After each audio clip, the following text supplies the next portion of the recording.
Started this 5 months ago. We did 36k revenue this month, all because of, I believe, the power of YouTube. That is the single reason why I am today. Is because a year ago, while sat in this co-working, I was like, I'm gonna fuck it and start making YouTube videos. And that was the literal reason that I believe we've grown so quickly. My main bottleneck is that I'm trying to reach out to coaches who are very financially qualified. So I'm getting people into my content, but they wouldn't convert to my offer. We've regularly booked double figure calls off that, straight away. So that works really nicely. Every video you make should just be working out what someone's objection to work with you is. That's the overall hypothesis behind this and why it works so well, is because of the fact that we just play on this currency of trust. I think everyone's come here because they specifically want to know more about YouTube, but an explanation about how that fits into the business, especially with how to gain attention from it and then drive people to it and away from it, gives a good perspective of the overall system. And then, as I said, I want to go through this. The other thing I want to do is I chatted to most of you about this, is actually come away with I like everyone having massive to-do lists, but I also want you to come away with something tangible. So we're gonna, at some point, put in a 45-minute workshop where we all go and make 2 YouTube videos, ideate and script, and we all go over it with each other, start picking flaws, start picking things. We title, we plan what the thumbnail is going to look like, and we pretty much script the whole thing, so that after this everyone has 2 fully built YouTubes to come away. Obviously we can't film them necessarily, but the rest will be done, so hopefully you'll come away with that. So I want to make that super tangible. Yeah, and constant feedback, constant chatting through this is great. So perfect. Where to start? So I think Ben just mentioned the ecosystem, and I think most of you will know this because you've watched my content, but I just want to be very clear on what this is and have it up on the board so that I can keep referring back to it. And I'll just put it on this one. This is going to be my main board that I write on, but just making sure that everyone is very aware what this looks like as an ecosystem is we basically have short form and long form going around. We need to input short form into long form, and then we have CTAs out here to basically connect people into our sales system, which is here. So this is the very simple ecosystem that we're building. Obviously there's a lot more to do with this, but the general idea behind the whole thing, and again I can only speak on how I've built my business, which is we gain eyeballs here. This is the input into the system, and then we send people to long form, and then we bring people round and nurture them in terms of trust. And then what will just happen, which is as Morgan can attest to, we just have spam of builds, which is my keyword where people leave the system and come and buy. So this can be set up with any short form, so obviously X, LinkedIn, anything, and then connects with YouTube. But YouTube is the essential part of this. It is the essential part of this. So I want to talk firstly traffic wise. So in terms of traffic, just give me a bit of flavor, guys. When you say traffic, are you talking about the fact that when you say traffic, you want more people coming to the content, or are you talking about more quality people? Quality people. Great. So good. That's exactly what we want to start with. When you say quality, how are you defining the fact that you don't believe you have quality people coming right now? So how do I think that I don't have quality people? Yeah, why do you feel like that's a problem for you right now? So I've had a few reels do quite well. Yeah. I've had a lot of people in my DMs, but they're all, a lot of people from third world countries. Yeah. Just complete beginners. And my main bottleneck is that I'm trying to reach out to coaches who are very financially qualified, who have systems in place, who are getting sales, and my content isn't targeted enough to attract them. So I don't have any of them in my ecosystem. I'm getting people into my content, but they wouldn't convert to my offer. Okay, cool. Okay, similar vibes for traffic as well. And are you finding that your DMs are not, are you measuring this with the quality of people in your DMs? So a lot of my clients are coming from LinkedIn, using my outreach. They've all said, I've seen your content. Good. But I'm having to give them a bit of a kick. I'd like to create the ecosystem I've created, they'll come through naturally. Sure. But then of course I'll do some interventions. So that's, sorry. Yeah, LinkedIn's really good, but I do want to move more to the Instagram and Interesting. YouTube side of things. Okay, cool. And when can we just get the mic to people when they're doing the questions? Is that right? If you guys do a question. so you're saying you have people coming to you, but the people coming to you in your LinkedIn messaging system, but are not booking calls, or not in your LinkedIn messaging system? They're not coming to my LinkedIn. I have to go and chase. Fine. That makes a lot of sense. Yeah. Okay, so, and similar for you, Ben, right? I feel like, I don't know, I feel like the questions that I have, not the questions, the leads that come, you know, because I don't do a lot of outbound, the leads that I do start conversations with, a lot of the time they're actually quite good. They're quite good quality. Okay. And again, like I don't have tons of messages in my DMs, but then the leads that I do get, and then I do get them on the call, my close rate's good with those leads. Okay, great. Like they're really high quality, but it's like I feel like I've got more of those leads. Like the guy I closed the other day, I knew he was there, like he was liking my reels, like I saw him, and then he comes on the call and he was like, yeah, I just knew I had to pull the trigger, I knew I was ready for it, and it's like, okay, I could have brought him out sooner, if you know what I mean. So it's like he was there objectionless straight in. So it's like, how do I get more of him? Like I want more guys like this guy. That in an essence is exactly why we're building content, because of the fact that yes, people take time, but oh my god, like how nice is that? Just someone jumps on a call, but we just want more of those people, right? Exactly. My first client hit me like the biggest high tickets I've ever made. 5 minute sales call. It wasn't even a, sorry. That's 5 minute sales call. They were just like, how do I pay? That I just want more of that. Nice. I realise you have to start somewhere, and there's, as you always talk about, the delayed gratification. It's like just keep putting in the work. I think that's where I just want to build up more awareness, more traffic, so that you get more of those people coming in. Perfect primer to then get into this, because that is what I believe in fundamentally. Like you can go Charlie Morgan and you can go incredibly cold outbound focused, and there is a room in that ecosystem for cold outbound, but as a play into the system. So I want to basically touch on, I like to go through a few frameworks because they kind of help my sense of thinking. I think quite useful to structure it. So very simply, I think you'll all be aware of this, that traffic is basically broken down by like content or outbound or ads. So like they are the only three ways that we're going to push people into this ecosystem, and they all can play a role in this. Ads, like again, we're testing ads right now, but the numbers we've done have been purely off a small organic audience relatively. I'm going to talk about content, but just before I do that, outbound, I believe, plays an important role in the system, and it is worth doing. If you're B2B, especially important for you, like it's a hard one. Like, how do you activate those people? It is harder to do, but I was going to say, I spoke with a guy who has been working for Marcus, club closer for since the start. Since they were at 3K a month. And he was saying that they do a shit ton of that, and it actually worked. Interesting. And where do they find their leads from? Yeah, I don't know. Because that's the question, right? Is like especially for you B2B people, it's much easier to find your leads because people signal themselves as to what they're doing. Yeah. For you, harder, but it doesn't mean it's not possible. And we still run loads of outbound because of the fact that it brings people into the system. It's like a free way to bring people in. And I would say the beautiful thing about what you're doing is you can still find people who you know have raised their hand to being interested in closing and then bring them into the system. So I still think outbound has a place. And also you were saying the other day that you're struggling of things, or you're trying to work out what to actually do. Yeah. Just chucking a load of outbound, I would say. So that's that almost caps off the system. The other thing we'll talk about is how to get people to raise their hands to go in here. But to start with, I fundamentally believe that outbound is still really good, because why would you not put people into the system? Very rarely people move straight through the funnel straight away, but quite regularly what you're doing is just, I believe it's you're just adding adding wood to the fire, so that you're just keeping it going.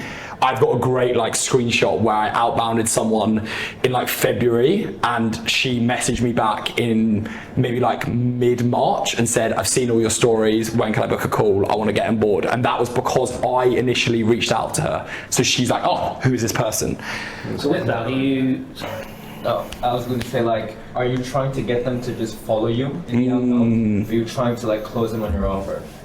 So good question. Let's actually just jump into Outbound. So the way that I think about Outbound is we're trialing two methods right now. We're trying straight through into book sales call, and we're also trialing just bring into ecosystem.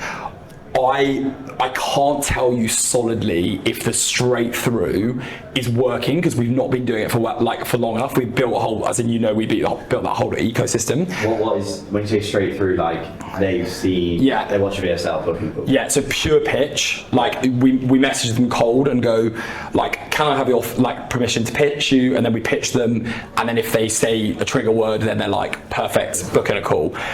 The reason we're trying it out, and because I believe that's my whole job is to try out these systems, that basically goes against the fundamentals of like this whole system about trust, because they don't know who the fuck you are. Hey, the man himself. That's so how are we, man? How are we? Uncle's in the building. I can do. Good to see you. Hey man, not at all, man. Good to see you, man. Thanks for coming. Jump in here, brother. Jump in here. We got you nice at the front. Keeps it nice and even. That's what I want, man. I'll give you introduce yourself, brother. We're in no flow. Straight into the limelight. My name is Danny Page. I've run a performance marketing agency for like last 8 years. So yeah, it's all right. It's all right. It's a bit sick of the agency life, if I'm being honest with you. So I'm handing everything over to a CEO. And I'm going to start doing what I actually want to do, which is content marketing and nice, sweet. So that's what I'm doing. Cool, that's really nice. We'll add that onto the bottom next. So you're moving into a consulting offer, basically. Sexy, lovely. Cool. Finally. There we go. He's guruing himself out. Lovely. Okay. Very good. Okay, cool. So back into that. So with that, I don't believe that bringing people in that way is necessarily a good idea, but we've tried it. We had a few people who have gone straight through, but in general, the patience of outbounding someone and then just allowing them and trusting the process that they're going to be someone who's going through this system works better from what I found. So I don't think pitching people is a great idea to start off with. I think it's better just to, because how the algorithm works is like, if I message you and you reply, Instagram's like, okay, Ben's pretty interested in soul. And then what happens is you just get shown my content over and over again. Yeah. And then what happens is you get nurtured and nurtured and nurtured and nurtured. That's literally what happened. Yeah. Like when I saw your first video and you just kept from there. It's fascinating, right? So the algorithm is obviously showing people content that they already like. So you have to have patience with it because of the fact that you won't see results. And this is one of the hardest things that I find in my consulting business is people take time to get results over this. But at the end of the day, what would we prefer? Sitting on 5 closing calls a week where you are hard objection dealing, or you wait a month and someone just goes, where can I put my card details? And it's so much nicer to do that. Again, actually, so in terms of before we even start off with this, like I guess the principle that this runs off, the whole of this system runs off, is the idea of trust. Like I bang on about it the whole time. And the biggest thing, the reason we did such a great month with you so quickly is because if we have here like the warmest, warm and cold, the warmest people are the people who are closest to your network. So people you grew up or went to school with, people you met, like half of the people in this room I knew already before I started my offer, right? So what you want to do is optimize for getting people into this area before you actually pitch them. Because if you're pitching all of these people, so these are like random people on social media, random people in the street, why bother pitching with these people and wasting your time when you can use this ecosystem, bring people into this part, and then pitch them and then have a much higher closing rate? It's like life is just so much better when you're doing that. And we've completely changed the sales system from, I was in a tough place when I was just jumping on cold sales call after cold sales call. And now the closing rate's gone up to like 60, 70, maybe even 80% because of the fact that people are now warm. So when we're talking about this whole system, just be thinking how can I increase the trust? How can I increase the touch points between me and that human being? So that's the whole philosophy that this runs off. I got a question about that spectrum. So when you're having your touch points in the DMs, just to build trust, not to pitch them. Like, what frame do you take? Like, I'm guessing you're not trying to funnel them towards a call. Are you like sending your YouTube links? Just catching up? Are you reminding them? So that's a great question. So we are literally trying to just remind that human being that we exist over and over again. And like Morgan's great at doing that. Like instead of being like, can you get on a call? We're just like, how's your day going? Great post, by the way. Enjoyed that. Like just pop up, like just be there and present, because what will happen is someone will just constantly get reminded of who you are. Plus they'll go up the algorithm. You'll go up the algorithm for them. And you're just constantly being in the face. Like we all know people that we follow online that we are so deep inside their funnel. Like I remember chatting to someone and being like, do you know Axel Mosey? And they're like, nah, never heard of him. And I'm like, I literally see him every 3 videos. Like it's incredible. Like I'm sure, Danny, you're the same, right, with your with your bot, right? And that is because they are so good at working out ways that we can interact with them. So yeah, that's the overall like hypothesis behind this, and why it works so well is because of the fact that we just play on this currency of trust. And to answer your question specifically and go even further on it, we run like free lead magnets. We're sending people YouTube videos. Like we have an ICP sheet. Morgan, you must have sent that like 10 times a day. It's like anything I know. Yeah, exactly right. So we're just literally firing that sheet because we want everyone to think, Sol solved my last problem, so he's now going to solve my next problem. He's going to solve my next problem. So for you guys, like it's like, how can you, like we could go around the room and kind of talk about it, but like how do you solve the next problem that someone has? Because what will happen is they will then come when they have that problem, and they'll get to the point where they're just like, man, I'm just going to pay this person money. Like I can't be bothered to keep selling them. I would add something there that you have to give them opportunity to like even. But not opportunity to buy necessarily, but opportunity to opt in, because people aren't just going to reach out necessarily completely cold to you. You have to give them the chance to actually say yes to, like, we just offer free call. Do you want to, like, happy to jump on a call, run through it? They'll jump on a call and obviously expecting maybe different things, but. I think you're right. That's definitely something I need to do more. Because then you get 20 minutes to just bombard them with value. Solve all of their problems that they have there and then move. Meaning that instead of them having to consume like hours of content, you've done it within that 20-minute period. So you're actually like solving problems, right? You're not taking them through the like discovery process. Chat with us. That's it. So for like, obviously this is more like B2B. I feel like if you jump on a call with someone, it's like, okay, where's your business at? Like, what problems can I specifically help you with? Like for me, I feel like if I jump on a call with someone who's like interested in high ticket sales, like, you know, what do I can show them like maybe how to land a job or something. But why do they want to get into high ticket sales? They want to make more money most of the time. Why do they want to make more money? They want to leave the job. That's what I would say. So give them like a roadmap. This is how you can leave your job in 6 months. Yeah. Quite your. Like the biggest thing with that is like everyone buys not because they want a solution, but because they have a problem. So everyone has problems and we just need to keep solving them. So for you, their problem is they hate their job. So you jump on a call and you say, look, this is my leaving your job roadmap. Let's put together that. Another thing is like, I mean, so, like a call's a good one. I kind of wrote a few ones down here, but in general, like the best way to do that would just be to address their problems and find solutions to that before someone pays. So like give me 2 or 3 things people come to you as to like reasons why they want to jump on a call with you. Well, yeah, like figure out how they could make an income online. How they can leave their job. Great. Find out more about sales. Sales, like what is it specifically? So if we reverse engineer that, like you're saying what they want to do is they want to make more money to leave their job. So their pain is they hate their job. Maybe remote, like location freedom. So maybe move country.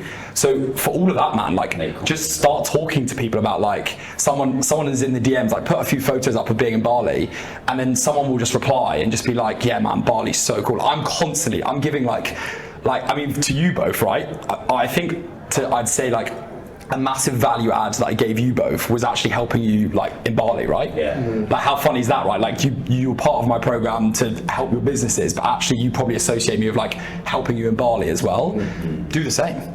Like be like, oh, if you're looking to move to Bali, then like, oh, Bali's sick, man. Like you love Bali, it's so cheap. Like have that conversation with people in the DMs, because then they're like, oh, that Ben guy, like, he's the guy who moved to Bali and actually told me how to find accommodation in Bali, and also he does high ticket sales. Like, it's just associating you with that pool of value. Yeah. And then like, how much more would you trust someone if like they gave you a good accommodation spot, or if they gave you a good restaurant spot? Just keep solving those problems for people. It's interesting. I feel like it's not for me, but for B2B, I think for people who sell a similar offer to you, when you're blasting stuff on your story saying like, objection to sale, I have this loop where people come on sales calls and they're ready to buy. Like, from a sales perspective, I feel like that subconsciously people come onto your calls and they're like, I'm just going to objection, there's not going to be any objections here. People join, they're like, they watch the content for a month and then they're like, okay, I'm here now. They come on and they buy. So if I was selling a similar offer to you, I would just literally imprinting like a belief system into someone's head.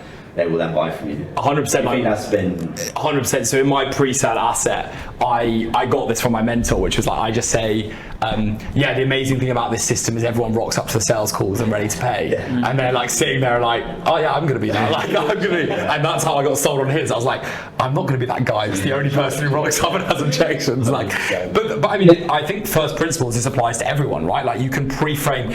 The whole point of content is just to pre-frame people. Like, we spoke about this the other day, which is every video you make, and I'll go into a whole framework for this, but every video you make should just be working out what someone's objection to work with you is, and then making a video around that. So like, for you, Ben, it's like, okay, I have no idea what high ticket sales is. I have no idea how I'm going to make money. How do I make an offer? And if you do all that, then someone's watched all your videos and that gets rid of all their objections. Yeah, so true. Literally, this George guy, I think I didn't really go through the sales process with him because he was so warm. But I asked him like, what do you think slowed you down? And he's like, I literally made a video on how people make excuses. And then he tells me, and then he goes, he's like, but that's actually just an excuse. It's true though, yeah. You just handled your own objection. Yeah, it's incredible. But that is that bit of content that works. So I'll go into the whole framework that I use for making content just before I explain this, which was as answer to how we give people value before they come and enter our formalized sales process. So a few of these are a bit generalized, but I'll talk about systems that we have within them that work really well. So I think this has worked really nicely, is every single bit of content that I post, again, this is applicable, it doesn't matter what content format or platform it is, give every single time someone the ability to raise their hand and comment for some value. So every single bit of content I post has a ManyChat automation, which allows people to either receive a free bit of value or to CTA them to follow me. But like, I don't know, we have like, every time I post a bit of content, my VA puts in a comment that says, if you want more ideas about how to build a high ticket offer with content, just comment content. And then what the ManyChat does is it sends them like, I think it's the ICP document, it sends them something. And that's just another like, okay, Sol's giving me value, Sol's giving me value. That's a pinned post, a pinned comment, sorry. It's it's the description, the caption, there's the caption. And I mean, I'm sure you will know this, but like LinkedIn is incredible for this, because if you do this, especially on LinkedIn, it just fires you up the algorithm, because it makes it look like you're getting tons of comments. So Instagram and LinkedIn just are like, here's all this traffic. It's blowing up now that you just can't automate it as best as you can. I think ManyChat is now on LinkedIn. Is it on LinkedIn? No, sorry, no, it's not. That's TikTok. TikTok is But in UK, you can't do it on TikTok, because I had one that got like 70,000 views. And They just opened. I thought ManyChat. What, in UK? Literally a few days ago. No way. Get on it. Get that. Honestly, I haven't even gone back to people. I was like, 70,000 people raised their hand. no, I had 7,000 views. I think there was like 200 or something. Yeah, that's warm. But also your CTA was a warm CTA. Like, it was like, give it something very valuable. Yeah. Maybe pay someone to just go through and send all those people. I'll just hide the setup starts Monday. There you go. Sick. Cool. And so LinkedIn, not possible. LinkedIn's out of my sphere. It's possible on X as well, I think, but not ManyChat. I think it's something else. Okay. So with LinkedIn, they also have to connect with you. So a lot of the call to actions that we're putting out is connect with me, comment, and then I'll send it to you. Okay. It's still very manual. Use Walaxy. I don't know if you've heard about it. It's a LinkedIn automation tool that has multiple triggers. So I think it's called Walaxy, WAALAXY. And I use the I used to cold outbound a fuck ton of people on there, but I should have used it a lot smarter with actually getting inbounds. And you can set up triggers where when they connect with you, you can automatically send them a resource, for example. Yeah, it's Nice. they've got a whole customer service. It's quite easy to use. But that's like, and thanks Matt, that's so useful, because I think that is the like, we want to generate traffic, and I'll get back to like pure generation of traffic, but what's the point in having traffic if we don't have people's ability to engage with us? And all of these are value based, but they also give people the opportunity to exit this system, which is the biggest thing that we're trying to do right now, is create the system, then give people the ability to exit that system. So this comments is a great hand raiser, because it gives Morgan a big old list of like, I don't know, we're probably getting 10 to 30 comments every single day of someone who is a warmer lead, someone who's warmer than cold, because they've gone from completely cold to now being around here. And then it's like, okay, if we can start a 2-week conversation with that person, it's pretty likely they're going to be in this box and ready to enter this sales process. So that length of time is great. So the comments work really nicely. Offering free calls, like this is like, we had one not do so well last week, but when I literally put up a story which says, I've made this much money. Obviously, if you were like, it depends what niche, basically like a social flex, and you then give people a CTA to book in a call, and we've regularly booked like double figure calls off that, like straight away. So that works really nicely. I think a great thing you do with that is adding the value piece to it. Like the perceived value in terms of putting a price tag on what they could get. Yeah, it's just like my time's worth 500 quid. But like, I mean, to be fair, like you say that, like I did actually have someone offer me that, so I guess that's like banked in something. But you can always make it kind of legitimate, because I don't want to be lying about how much my time is worth, but at the same time you can kind of bank it in this and say, clients pay me this much money.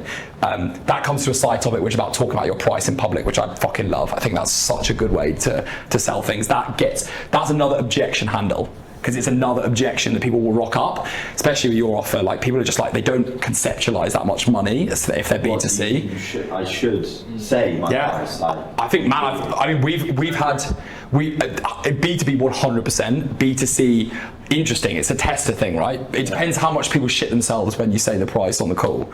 Yeah, I mean, I've had one guy who like thought it was going to be like 100 quid. But that's the thing. That's like civilian pricing, isn't it? I don't know. Like, if I look at it for the offers that I work for, like the Amazon coaching offers, then they've tried it before, and it's kind of giving a range of prices didn't work so well, or people get scared. Like, a lot of B2C people are on the fence anyway. I feel like need to handle. I speak to a business owners, they know the value of investing in themselves. Whilst a lot of the guys who are going to invest in me is probably going to be their first ever thing. So it's like, I don't say that with confidence when I say that to you, but I just think it's an interesting thing to try, and I've seen quite a lot of people put it in their pre-sale asset, which is quite interesting. Like, like when someone is fairly sold and they're ready to get on a closing call, you're like, oh yeah, by the way, this is a mid-figure, 4-figure investment, or just like subtly mention it. It doesn't have to be pure price, just say like, this is a 4-figure investment. Say it in your content a bit more, like just like mentally probe that people are going to be doing it. So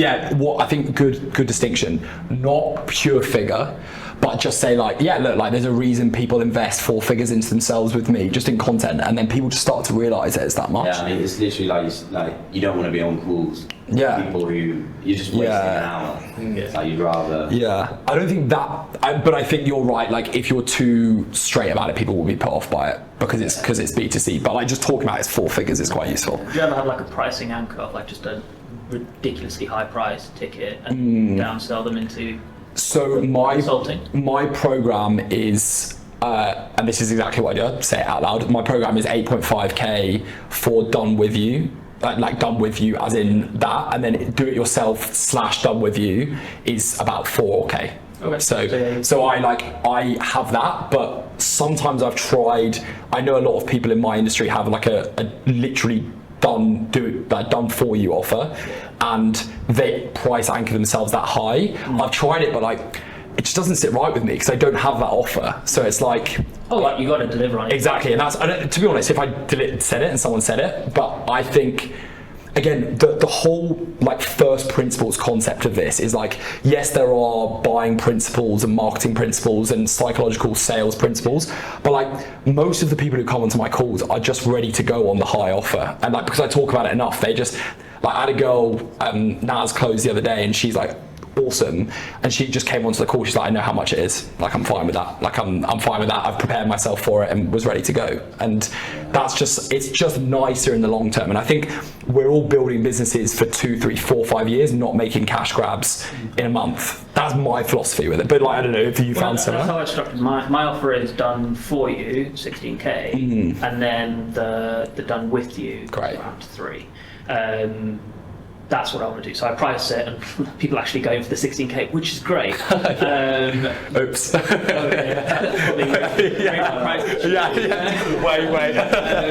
But I've actually yet to close somebody on the 3k deal, just done with you, which is basically I give them the systems, they go do it. Why do you think that is? I know, again, it's because it's still in its infancy, so I don't have enough data to know why. Like I'm not getting people on the sales calls for the done with you product. So okay, cool. I just need to find out why. And I guess it comes back to like something that I preach to these guys about, which is like, it's pure traffic, isn't it? So like I just like take that out of your head and just be like, it is, okay, I have this problem where I don't know what the offer works, but actually who gives a shit? Because right now all I care about is getting more data, which is solved by bringing more people onto sales calls, which is solved by more traffic. So interesting. And there has been this sense of like calm, like I was probably flapping months ago before I started getting these high ticket clients in. Once I've now got these ones, I've got a good runway now for quite a while. Nice. It just gives me that little bit more calm. I can try a few little bits of content, bring spaghetti theory, like just finding what works. Because I see that as like the core offering, and then I'll only do the odd done for you client here and there. I like that. Just in terms of how I want to live and what kind of lifestyle I want to go for. Awesome. Yeah. We could talk pricing. I definitely think your price needs to be higher than 3k, but we can talk that. We can talk about that later for sure. But yeah, so I think what tangent do we go on there? It was about what we're talking. Why did we get onto that topic? Okay, we'll just keep going through this list. On the lead magnet, do you exchange email addresses for the ManyChat automations, or do you just give it? Okay, so the pure marketing answer would be you 100% should take emails. However, I'm just so 80-20 with it, which I'm like, this whole system has made me the money it has, so why bother? Like, don't get me wrong, there are like 20 arguments as to why you should get emails. We're starting to build that now, like we are starting to put emails in, but as long as Meta don't go and ban me, then my system is sorted, and like I'm pretty sure you can get that. So you can pay someone 2 or 3k to sort that for you. So I'm like, the head space that it takes setting up a whole email system was just too much for me, and I was like, I'm just going to roll the system. We are doing emails now, but it's very much in testing phase. I love just keeping people on a platform, and it goes back to one of the outbound principles that I talk about, which is keep people in the DMs. Because once people are like DMs, like keep DMs, then they're like clicking on a link, and then they're clicking on a story, and then they're on an email. Like it's good for touch points, but actually like what happens if I can just get someone to never leave their Instagram chat with me, and they're replying, they have a 10-minute conversation, and then we put them in a call. Like that's the dream, right? So that's a very similar system that I'm playing now. Once I get the traffic in, it's keeping them on Instagram. So I've set up like my automations to give them the offer document, send it straight in the DM, so they never have to leave it. Because you look at what Instagram, even all the other socials, they want to keep you there as much as possible. 100%. Because you see it on LinkedIn, even if you put a link in the main body of the post, kills it. Yeah. Same with stories. Like same with Instagram stories, it's a killer. So that's why, like, we're starting to do more reply to get this YouTube video, because I've seen like my best Instagram stories will do 2,500 views, my worst will do like 600, and there's normally a good correlation between whether I've put a link in it or not. And like that difference is fucking massive. Like imagine you put a CTA to go and like just book in the call with you straight away, and 6 times more people are seeing a story, or 4 times more people are seeing a story. Like it's incredible. So yeah, agree with that. And that's actually this point, which you've probably all seen in my stories, but deep links are the only way to solve that YouTube problem. So that, like, I didn't quite realize how fundamental deep links would be into this whole system until I conceptualized it. And I was like, well, if someone is clicking on a YouTube video, for those of you who don't know, if you don't use a deep link, then it doesn't sign them into their profile. It doesn't allow them to get cookied on your video, and it doesn't allow them to like or subscribe. So you're effectively breaking this whole system. So there's no point in doing it if you don't deep link. And I regularly swipe up to people and tell them they need to deep link, and it's like it's a great little value add. And I'm like, hey, just heads up. Yeah. But it's great, right? And that comes back to the trust thing. It comes back to just continually providing people value, getting them going round and round and within this trust system, and people buy. Okay, so YouTube, I'll go back to that in a second. Docs, really useful. I love the ChatGPT thing. I think that's great. That's like, I mean, just increases the value of what a doc looks like. Docs, again, take them off the system, but I do like docs. You've all probably heard of the 7 hours rule in terms of what Google should be doing, but that is, again, we'll go deep into YouTube in a second, but YouTubes do that. We just want people consuming as much of your content. So that's why, like, attached to these comments, I have YouTubes, and then DM voice notes, like voice notes, incredible. Like I will try and jump in as much as I can and voice note people because of the difference that I see with people replying in voice notes. I mean, how does that work? Are you in Solve DMs? Yeah. You've been chatting to him so much, mate. What happens in that scenario? So you flag someone and then you would voice note it, or are you both? So just jumps in when he when I'm on the toilet, I'm just like straight. I mean, there's some, you see if they're a good fit, right? Yeah, I'll just go in and just be like, oh, I see that person. There's not much of a science to it, okay. But we are like one of the strategies we're looking at now is 11 labs. And AI voice notes. Yeah. That is going to be incredible. I'll be open and say on camera like I'm going to do it, but I'm morally not quite sure if I'm there yet with it, which is interesting. But like, man, like if someone can recreate a voice note for me, it's pretty incredible stuff, right? And the voice is perfect. Like it's literally perfect. Like it's unrecognizably not you. So I'm very interested by that concept. But for now, I just go and voice note as many people as I can. And often Morgan will text me and be like, this guy needs a voice note because he needs nurturing. But the difference in text, especially is like, you know, we're all running businesses, and people who, especially if we're B2B, people know people have setters, right? So it's like the amount of messages that I get where it's like, man, you're a setter right now. You're a setter. John Morgan DMC, his setter sends personalised videos to you, which is kind of mad, because I guess it's different for his business because everyone that he targets is going to understand that he has a setter. So his setter then just being open and sending you a video is a bit different. Whereas if you did it, most people are going to be like, who the fuck is this? Yeah. It's a different stage of business. Imagine like when you first started out, 100%. And that's you go. I was going to say, I'm jumping off topic a little bit. Please do. So I had the AI. I basically got a free course in school, and then a couple of those videos done really well. Tons of leads. Get their email and then send them to school. It's like a double sign up. Based on this, do you think I should just? Because I don't care about what the course in there. To be honest with you, I don't really even care that there's a community. To be honest. I'm not trying to grow. Just put it all on YouTube for free and send them to it. Man, that's what I did. I had a 360 person school community, and it was growing at like 20 sign-ups a day. I was like, why the fuck am I doing this? Like no one chats in the community because school is shite, and like they've not updated any of the UI.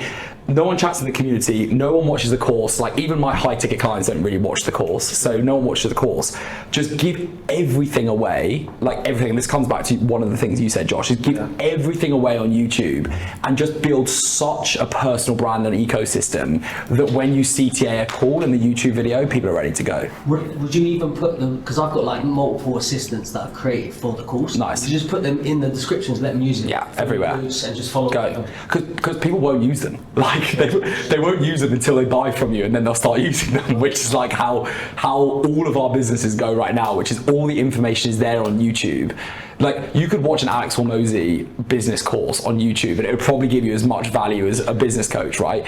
The difference is you've not paid for it. And like, that's the reason that we all exist, and the reason that PTs exist and all these coaches exist, right? It's because you need hand-holding through it. Although I have just sat my online fitness coach and started and created my own list. There we go. I did this today. You're done. Yeah, there you go, man. Sat the whole industry up and you're done. But man, that's such an interesting comment, because I've got a lot of friends who are PTs in Bali, and they all are adamant that people still want to use like them instead of AI. And I'm like, no, the difference with you is you need to work out how you can use AI. And that's what you've done. I would be creating a version of themselves to put in, so they could just answer questions. Yeah. And then it'll send me a report. Yeah. Because I'll pay 200 quid. I'm like, fuck. Yeah, exactly, right. Well, so this is like, again, slightly off topic, but it's so interesting, because this is all I'm thinking about right now. We're creating a chatbot for me, which has 6 different chatbots underneath it, which allows people to do business strategy, YouTube, mindset, all of these things. And there's not to replace me, it's just to mean that every question that I get asked is as high leverage as possible and is worth my time. And that's what I do with you, is like, you're like, someone buys into you, they get all these chatbots, but the difference is they get your WhatsApp number and the chatbots, and that's the game changer, I think. Is it GPT you're creating now? No, so we're doing relevance.ai and make.com. Yeah, so both for them. Is that a big difference? I spent about 4 hours on NA. Was it NA? I didn't want to throw this thing. So now you know. You need 4 hours. I still didn't work. I haven't got this time to spend. Like, all these tools, they have like they have their docs, and then someone feeds all their docs to a GPT bot, but that GPT can literally tell you exactly how to copy and paste whatever automation you want to do. Yeah. Damn. And that's in terms of the answer GPT, like, it still uses OpenAI, but, and I'm learning more about this, but from what I've been told, these bots are much better at like keeping a straight, narrow focus. So you'll find that those GPT bots, like pure bots that you've created, they go a bit haywire sometimes. And we in the last few days, we've played around with it a lot, and these ones are better because you can create very big data sets that people have. Yeah. I mean, Mateus is the expert on this. Like, basically with relevance, they're, AI agents. The GPT bot is just your GPT bot. And you can input like a Word doc as its database.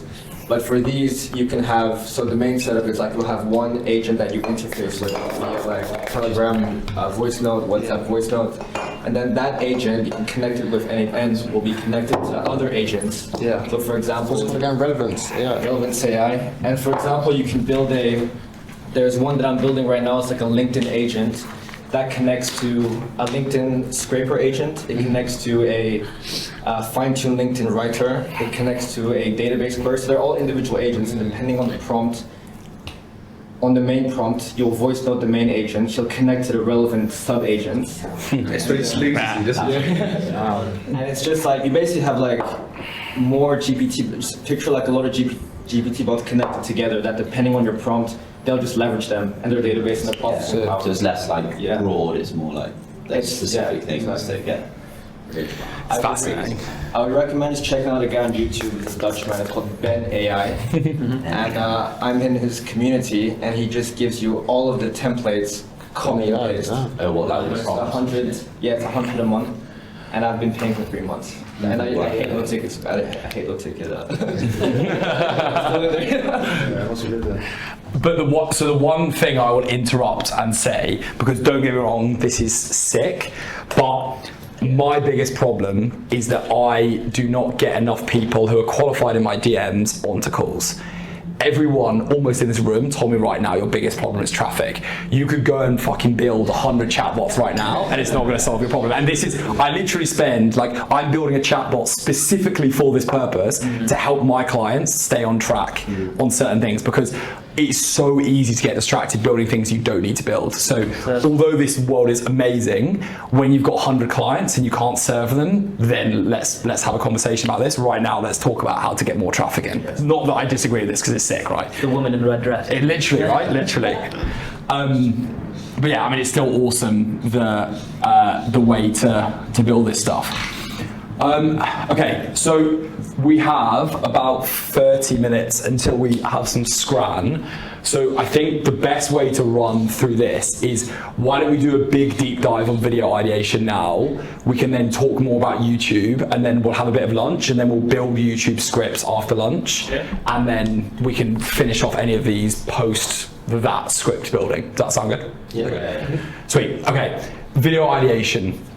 Only concept, I think, is something called an edutainer. So I think of two things, which is basically, how do I create videos that, my dyslexia gets tested so much here, entertainment.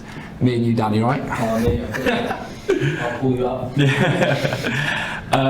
So, authority, so in terms of education, it is authority/problems, and entertainment is creativity plus copy. Okay, so this is how I go through every ideation for every video that I make. It's much nicer on like a Miro board, but I basically pass it through this filter, which is, firstly, how do I educate someone? Because we want to become sources of value for people, as we've spoken about in this ecosystem and with trust. So it's all about education. So the two ways that you educate people is this, like I want to like underline this. Every single video that I make, it has one distinct, clear problem that I'm solving. I can verbalize exactly what that problem is, and that is like ICP problem, very specific. If I often ask people when I'm reviewing videos in my community, I ask them before I review them, I just say like, what is this about? What problem is this solving? Because if you can't tell me, then it's a wasted video. Like, what's the point? You're not adding any value to someone because you're not solving a problem.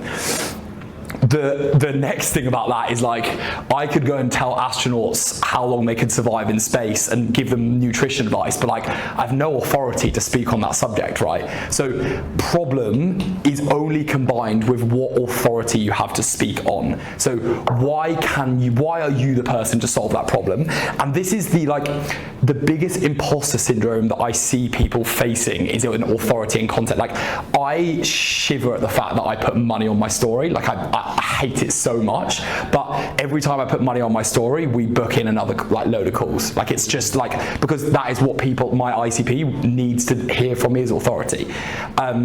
For all of you around the table, it will be different in terms of what that authority piece is, but you have to ram that down people's throats that you are like authority, because otherwise everyone is fucking yapping on social media and no one is actually adding real value. And the one thing that I tell people when I'm reviewing scripts is that authority is not coming quick enough in the script. You should always give people a straight up reason straight away why you are someone who they should listen to. And I guarantee if you've done it, you should do it more. And if you think you've done it, you should do it more. Like, it's always just more. And it's an imposter syndrome thing, but people don't sleep. People sleep on that. So you're basically, the best exercise that I have one video module that everyone has said to me. I think courses, like, people don't really watch courses apart from one module that I have in my course, which is called Advanced Ideation, and everyone comes back and say they've watched it 3, 4, 5 times. The reason it's so good, I believe, and from what I've heard from feedback, is the exercise that it gets you to do at the end, which is you write 50 bits of authority down and 50 problems your ICP has, and all you do is you just combine them. I watched this today. Yeah, it's like that. That is the only way you should ideate your videos. Is just literally problem plus authority.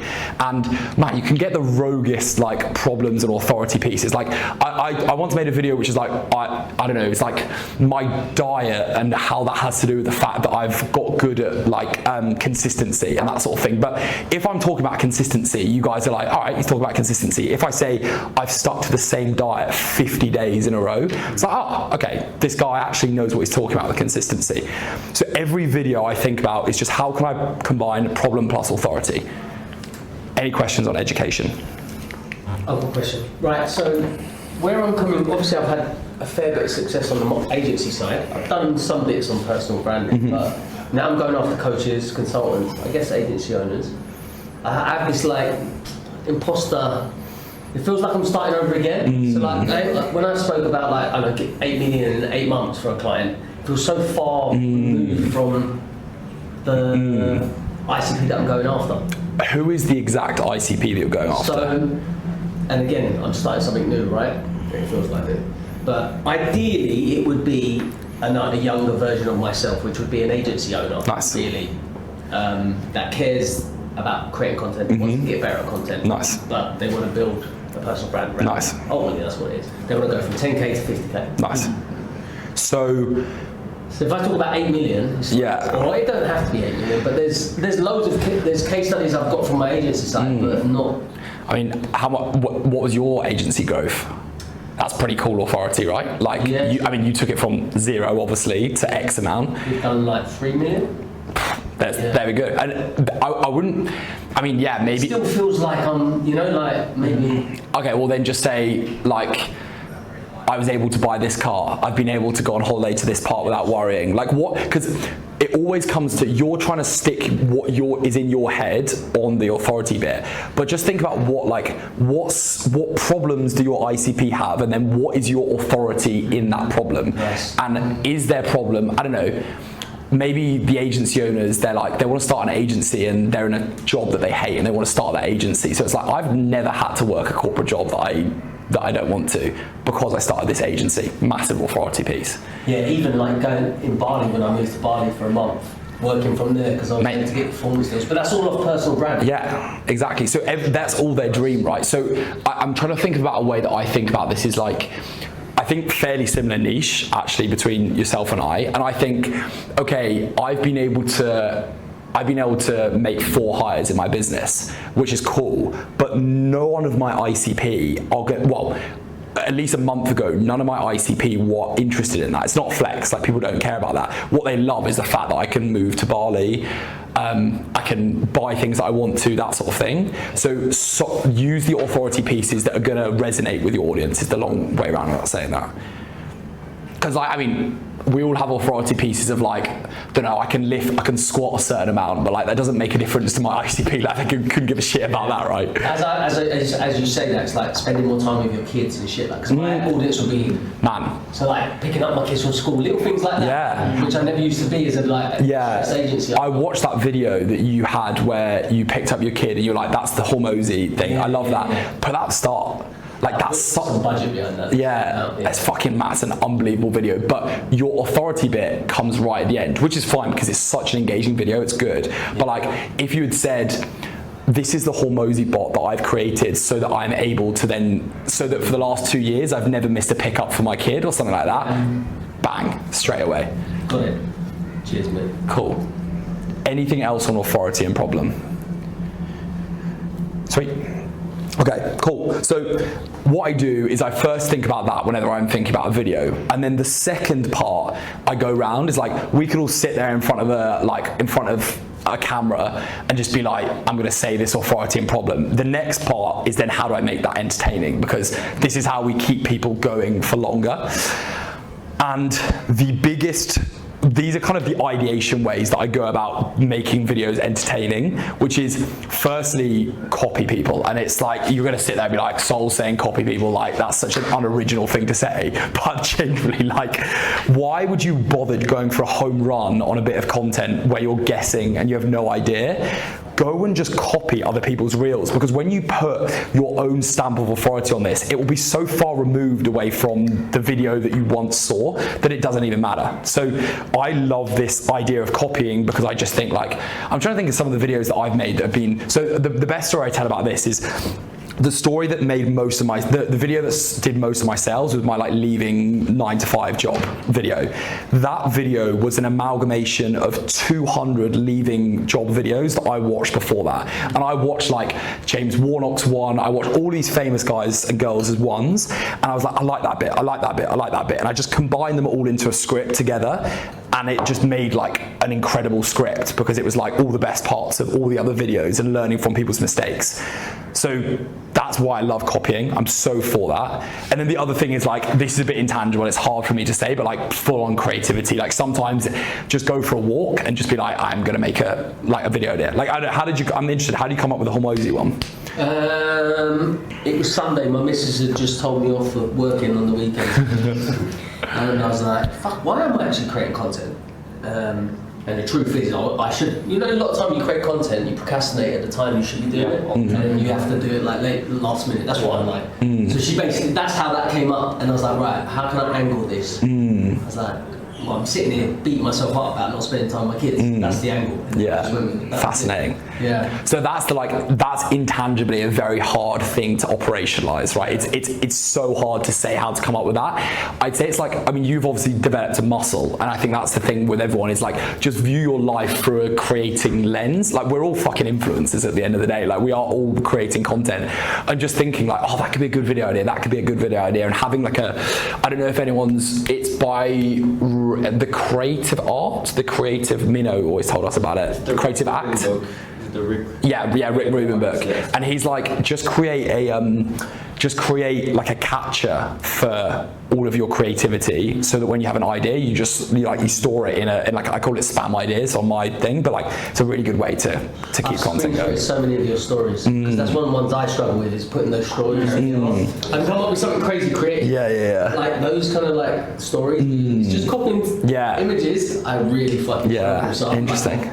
A bank of them. I need to do this. So interesting. I'm gonna go and copy it. And it's the way to do it. And like, exactly, just copy it. Like, that's great. And I'm always doing the same. And I think I just think it's the way to do it. Like, why home run it when you can just copy someone else's idea? It's usually like midnight. I'll just have an idea. And exactly. I've got a shortcut on my phone that takes me straight to like the idea. So good.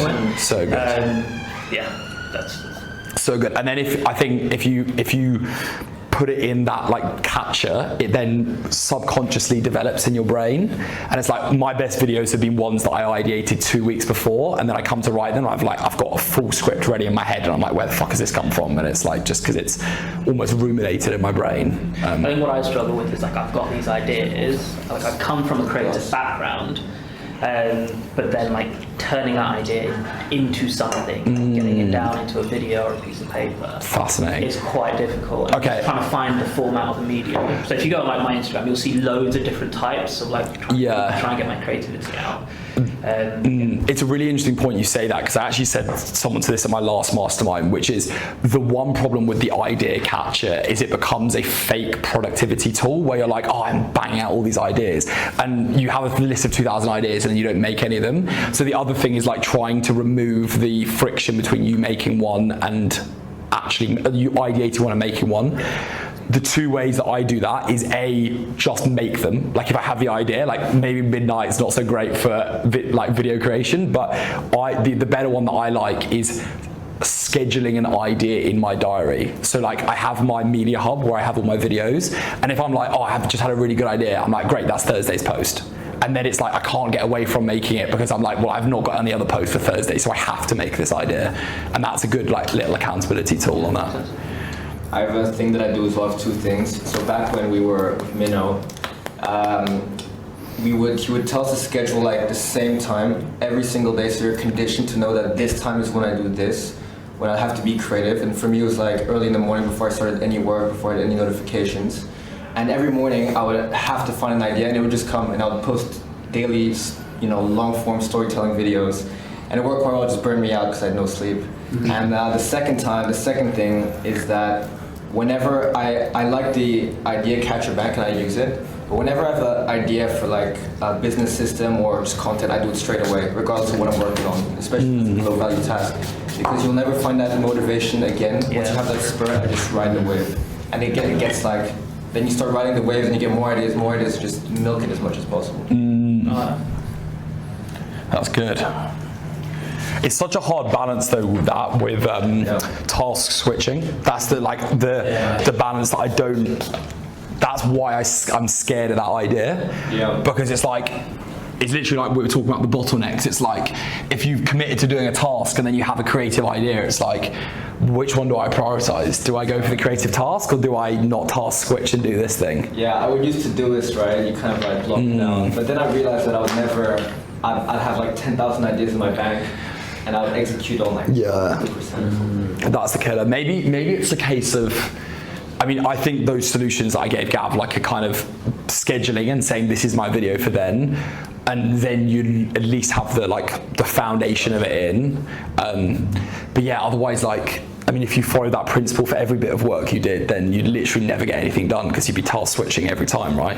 Yeah, it's ADHD. But like, for example, if it's a hard task that I have no motivation for, that when I have that spirit, I'll do it. But if it's like I have motivation now to reply to my emails, then I'll go on for it. Yeah, nice. Yeah. So like a filter of task priority. Sweet. Nice. I like that.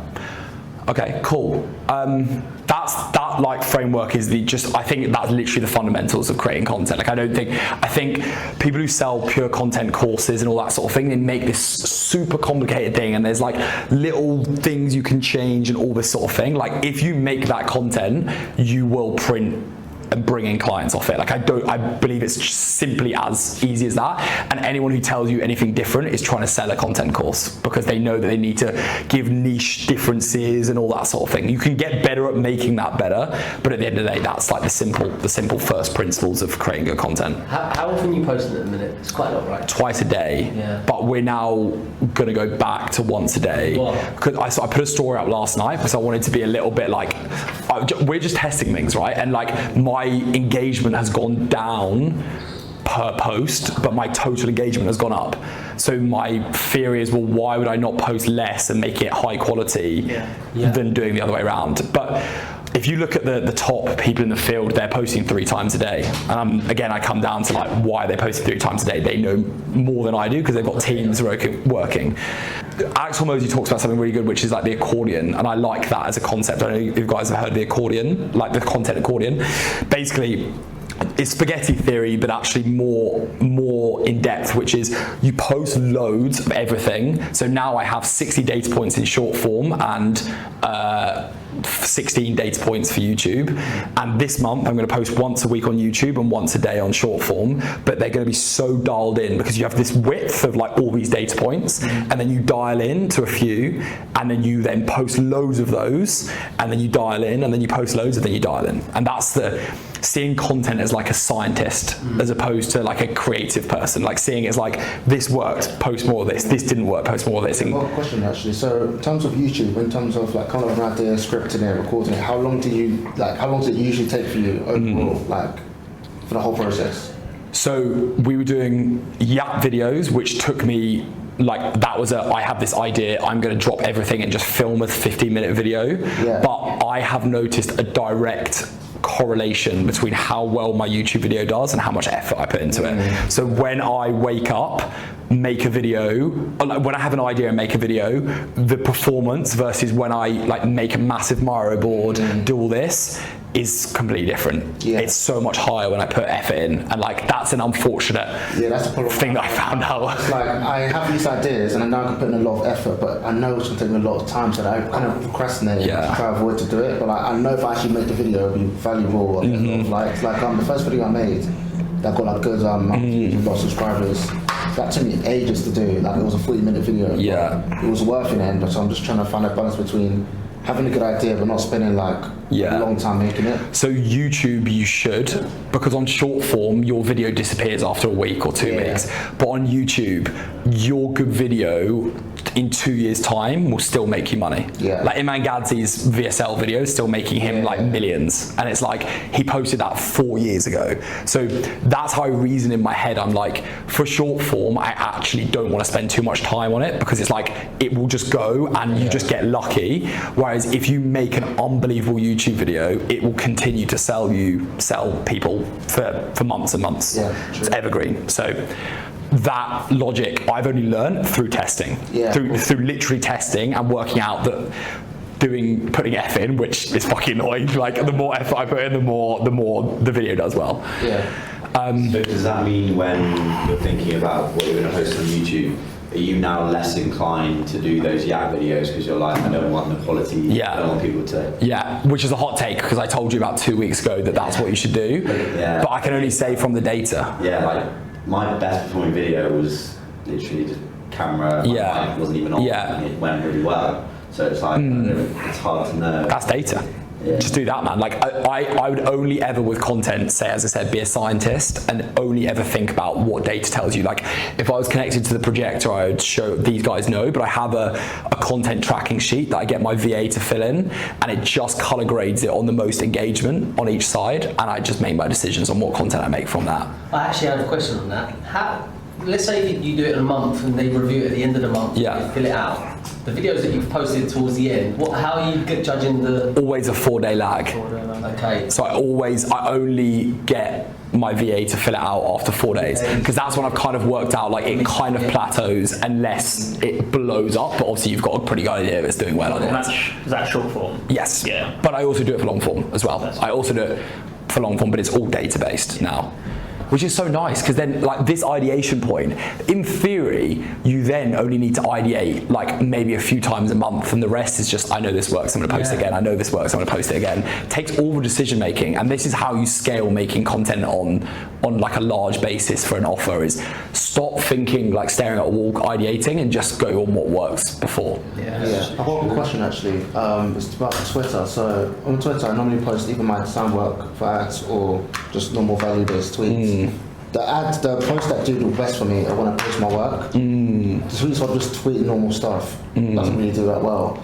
But every single week or every single day, I can't just post my designs, because like it takes a couple of days to make some. Some my clients don't want to post it. So my question is, why can't you post every day? What, my designs? Because I don't make designs like every single day. Sometimes I do it, there's revisions, etc., etc. But my question is, should I just purely just post my work if that's giving me the most ROI, rather than just posting these like pointless tweets? I mean, make that first principles comment, which is, should I continue doing things that don't work, or should I focus on things that do work, right? But also I would challenge you on the fact that you can keep finding different ways to present your own work. Like I think there's so many different ways to do that. One thing I had actually in mind was finding bad performing ads. I've done one so far. It did okay, but I probably did it better. Finding like bad performing ads or ads that look bad, redesigning it, and then just kind of like saying why it's bad, how I redesigned it, and why it's better. I always watch those videos. So they're the most interesting graphic. Are you graphic designer? Graphic designer, When someone like takes a logo and they're like, this is shit, and then they redo it, or they like create this brand from. There's a guy, James, an English guy with a beard. Is he the one who's always looking at his pen like?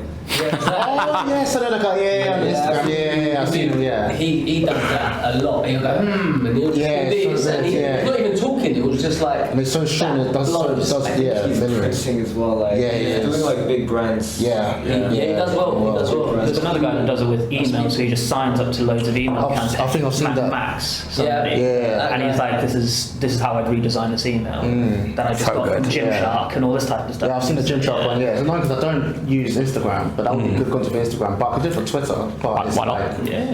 Why not? It's all the same thing. It's just presented differently, right? Yeah, true. What are your thoughts then on? There's some creators that say just focus on growing one platform, and then there's other creators that say post on every platform because it's awareness. If anybody comes across your YouTube short or your Instagram reel, that type of stuff. What are your thoughts on that? It's not posting wide.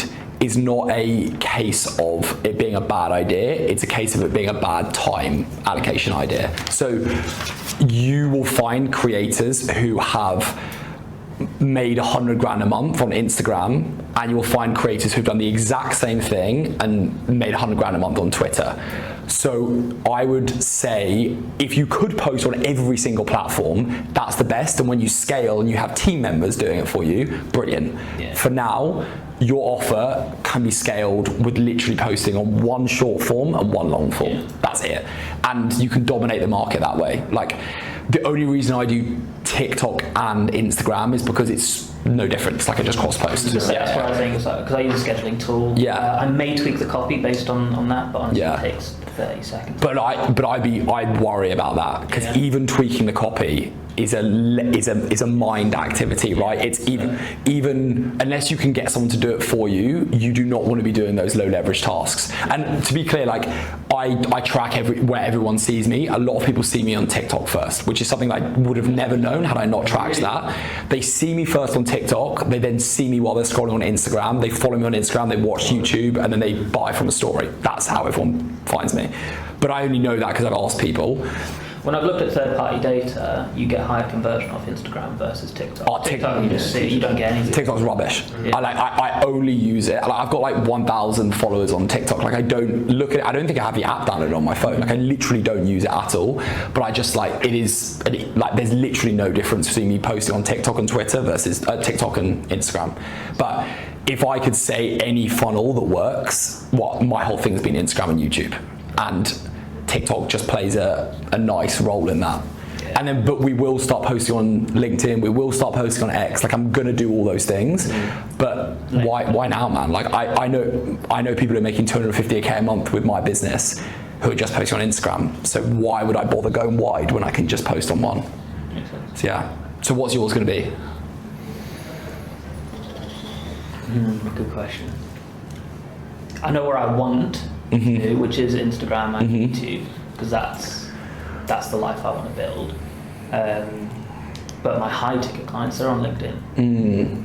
But I know that my mid ticket will be Instagram. Yeah. Who's your ICP directly? So solo edtech founders. Yeah, it's going to be LinkedIn, isn't it? Realistically, yeah. But LinkedIn has video still. Start to get better. Yeah.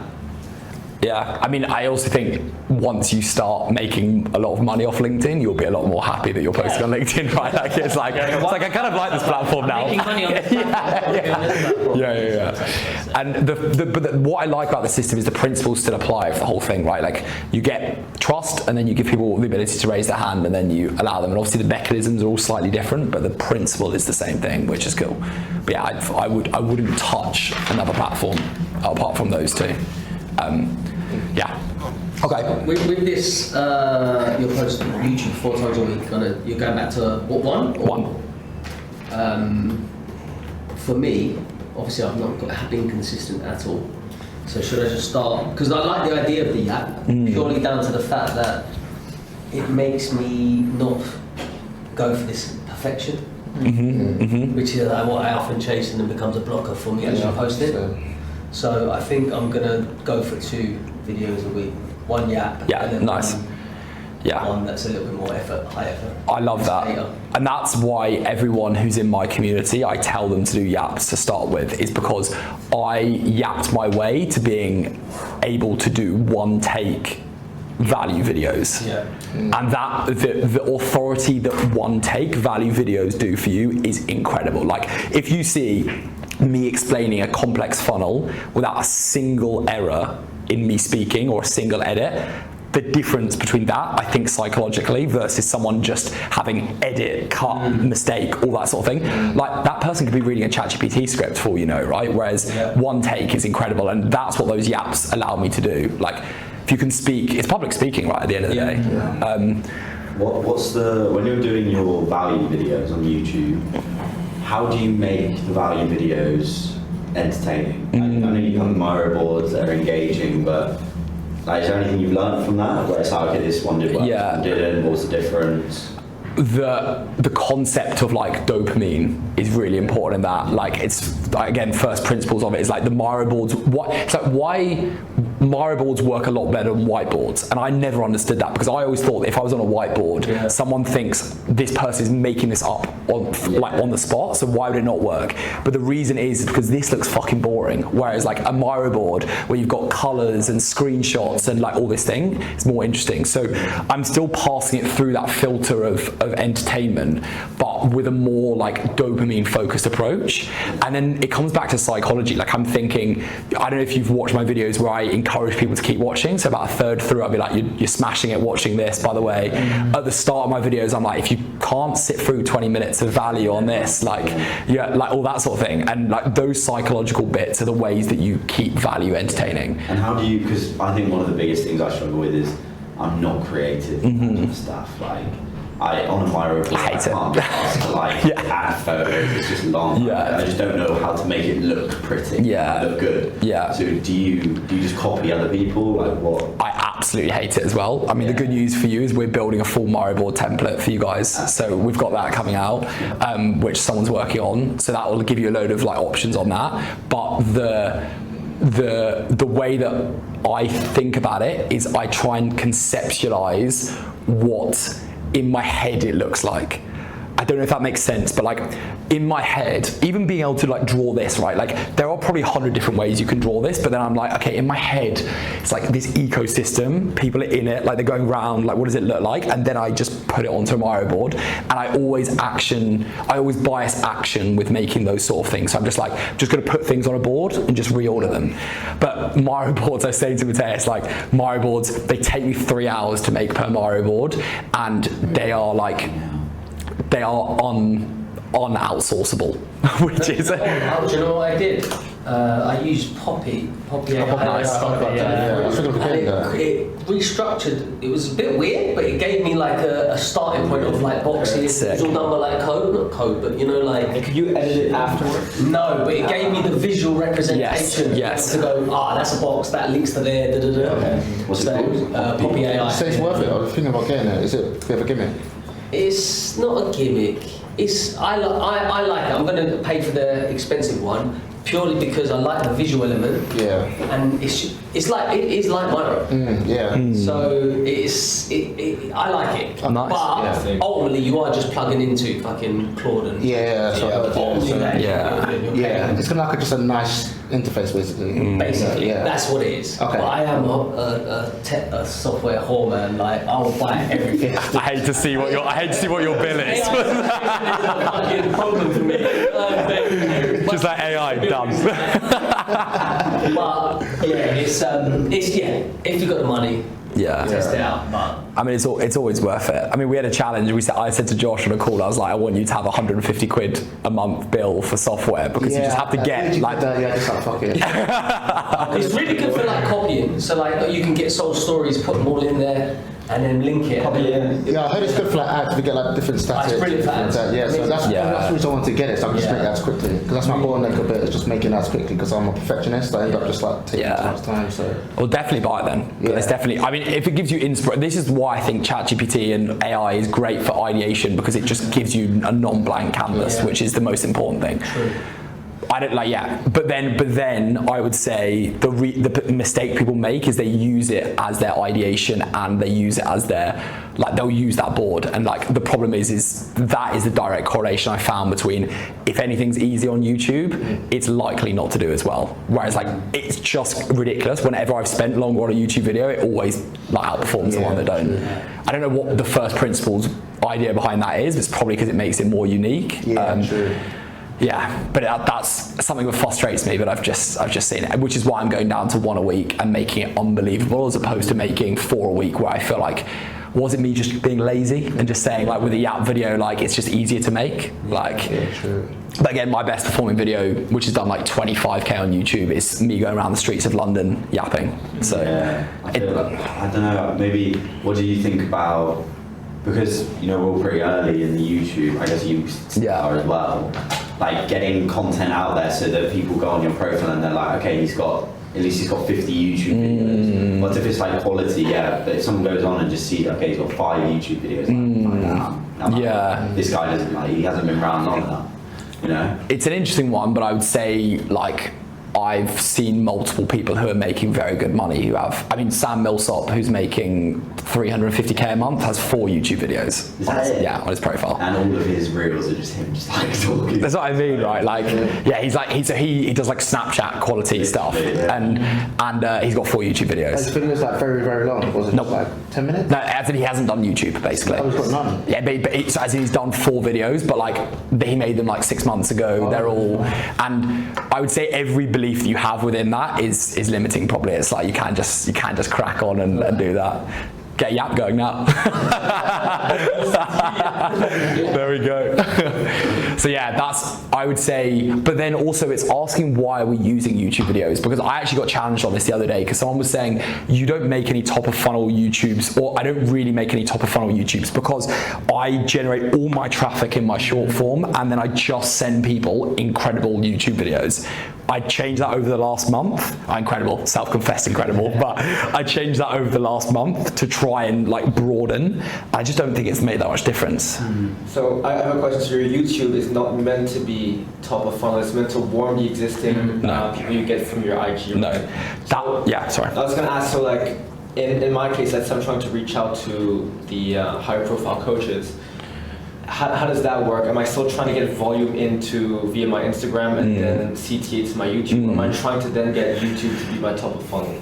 Great question. So this is where my advice differs on what people are, because you've got to think about like who is consuming your short form. I think like we said this, right, that who is people consume short form, especially Instagram and TikTok, when they're like scrolling, they're in monkey mode, they're not interested. That works very well for your offer. In fact, it works brilliantly for your offer. But for you, like, is a 50K a month business owner going to be deep scrolling, or is there going to be a lot of them, or are they going to be looking on YouTube being like, I've got this problem, I want to solve it? Yeah. I hypothesize that it's the latter, which is why I would focus on YouTube. Yeah, and I'd just use, and I'd CT it to my Instagram, I'd just use Instagram as like an activating mechanism. Correct, like a landing page. And I would like, if you have the time, I'd chuck a few like videos on there just to keep people like interested and reminded of who you are, but like I'd focus completely on long form. The one change that I would do for my whole business and my whole journey is I would start long form first and then go back to short form. And if you think about it, every person you know who's doing 100K a month or more and is very successful, I think probably 80 or 90% of them have big YouTubes. And the rest of people have done, and maybe they've started short form, but I've just met too many people who have 10K YouTubes and no short form presence and they're making 100K a month. And I'm like, I'm just doing it the wrong way here. Yeah, I think I agree. I want to ask Danny as well, like do you get most of your clients from like short form videos or? What, in the agency? In the agency, was that like? Dude, I've had 5 clients in my agency. Wow. Yeah, we will go between like 75K and 150K, depending on performance. And it's always been that way, because I hate getting loads of clients. Yeah. So, and that's all network and referral. Crazy. Incredible. No, very rarely someone comes through. Well, no, I get people come through, but now I know who I want to work with and who's not a good fit. So. You're still running the agency now? Yeah, I still had it. I'm just trying to separate from it. How come? Burnt out, dude. I've done it for like a long time now, and it's just, I don't like, you can't do enough for a client. And it's fucking, and because we get paid on performance, made them too much money, they get resentful. Yeah. Yeah, like made a client 8 million last year, they fucking tore up the contract and fucked us off. That's crazy. Like 400K gone, like, so. Yeah, it's just tough. It's hard. And you know, it's like choose your hard. I don't expect this to be any easier. It's a different hard, but it's a hard that I can live a lifestyle that I want around. Yeah. I'll keep the agency, but I'm not good at running the agency anymore. Yeah. That's the truth. I'm not an operator. I'm creative and I'm a marketer, and it's at a stage now, it needs an operator to go in there and amazing, man. So that's why I will keep it. Yeah, it's good that you can like pretty much outsource it. Well, try it. Like that's the process. Yeah, I've got someone in there now, but let's see. I'm at the stage now. I'm going all in on this. Yeah. Nice. So I know I can replace that income if I do this for next 100 days non-stop. I know I can. 100%. I believe that. And it's the most beautiful business. Yeah. And the business model is just so beautiful. Like it's fulfilling. It's like that being the number one thing is genuinely super fulfilling. Yeah. And also like the margins are ridiculous on it as well. Yeah. I get off a reporting call with a client, I literally want to fucking jump in. I've made this and that, and they're not happy. I had one coaching client, got a guy at agency owner paid me like $300 the other day. I was like, okay, let's just see. I just got off the call so fucking. Yeah. Is it like always? And I just gave him info. Like, yeah. What am I doing? Yeah.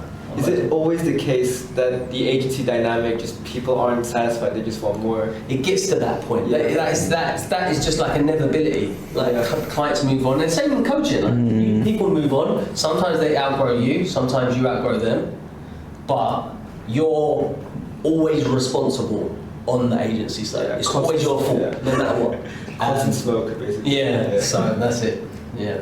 So with the consulting coaching side, like you say, hey, go do these things. They come back to you. Have you done those things? No, I can do it. Yeah, that's the thing. I've realised that my whole business model is information plus accountability. That's the only thing that I do. But God, did I not know how big the accountability part was. Like I've literally hired someone exclusively for accountability now.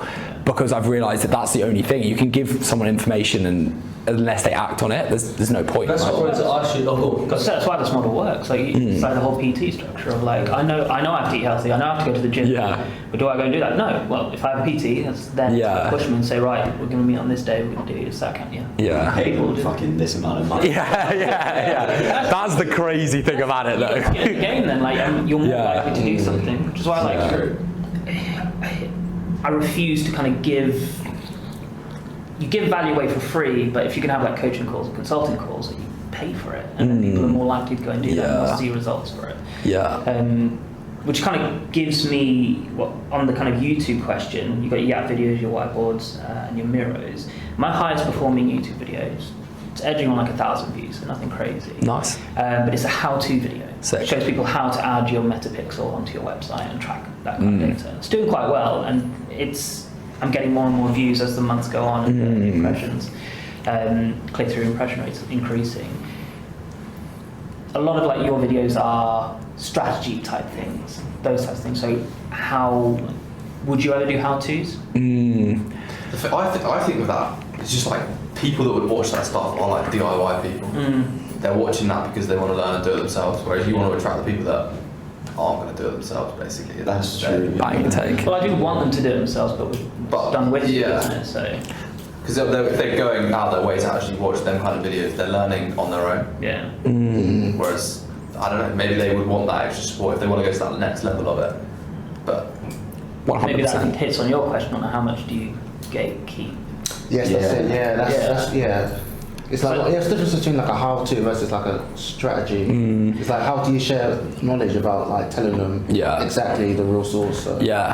Like the framework. Sorry, just quickly on that one. The framework that I use for that, which Will taught me, is like wow, not how. So you give people the like, oh my god, this is incredible, but you don't sell the implementation. It's the information implementation. There was a guy that I forget his name. So he said something similar. It was like you show them what to do, when to do it, and why to do it. And then they pay for you. On how to do it. The thing is, people don't like. You can give away all the free value, but then like even when I signed up with you, it was like I knew the value was there, but then you don't really know what's behind the door of the money, and you assume, okay, if I'm going to pay like whatever 8K to join a program, I assume there's going to be more information. But then once you join, even if there's not as much information as you thought, it doesn't matter because now you're in and you've got the accountability and you've got the WhatsApp and you've got everything else. So it's like, okay, like, because as I've said to you, like, the course stuff, I don't really watch, but the group calls and you and messaging you, that's where it's like, okay, that's why I paid. Just like the support mainly. So how do you keep, we talked about the open loop, because I have a bad habit of over explaining, like I assume that the person doesn't get these technicalities, and I just get so into the weeds of like, you're going to put this gatekeeping condition over here so that the lead doesn't go to the, like that bullshit that no one really cares about. But are you selling them for you? Yeah, I am. But it's still them, like, it's like the DIY approach, right? And they'll get everything. Yeah, they're just buying the solution, right? So do they care about how you do it? No, they don't care. So like, I shouldn't get into I need a... Is it the thing that you sent me? Yeah, basically. It's a component of it. Yeah. That I did a bit well. I didn't get too into the weeds of it, but usually... I haven't watched all the video.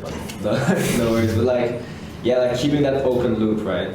That's the main thing. But I think that open loop thing is slightly different to what you're talking about, which Morgan has just hit the nail on the head, which is like, it comes back to the first principle, which you're not understanding the problem of the ICP who's coming on, because you're not selling people on how to do it. You are literally selling people on why to do it. You just need to show it working, dude. Like I think who did you post? You post something.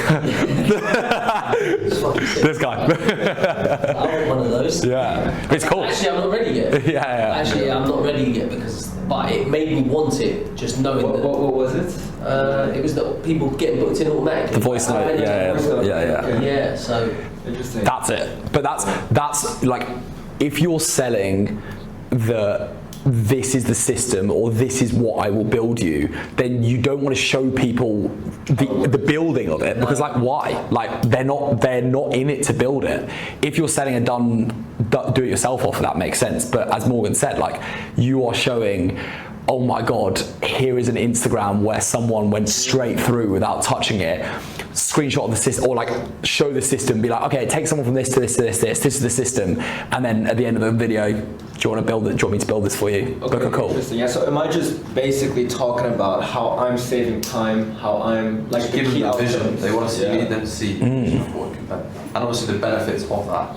Yeah. Like glaze over the system. Yeah, because they don't care. But what about if you, sorry, No, go. that I just had an idea if it was me. Like go to many chat bots, automations are everywhere, right? And a lot of them are shit. Your one takes them through and books them in, right? Yeah. What? Yeah. An easy content is go through some like big coaches and then create the content for them. That becomes your content, and then they'll be like, oh fuck. And it's also a sales opportunity because you'll be like, I create this thing. Tag them in. Incredible. Like your mini chat shit, like what you're doing is like, if I had it this way, let me do it this. And I'll do boom, boom, boom. And I do a video of me doing it. Yeah, and that becomes your content.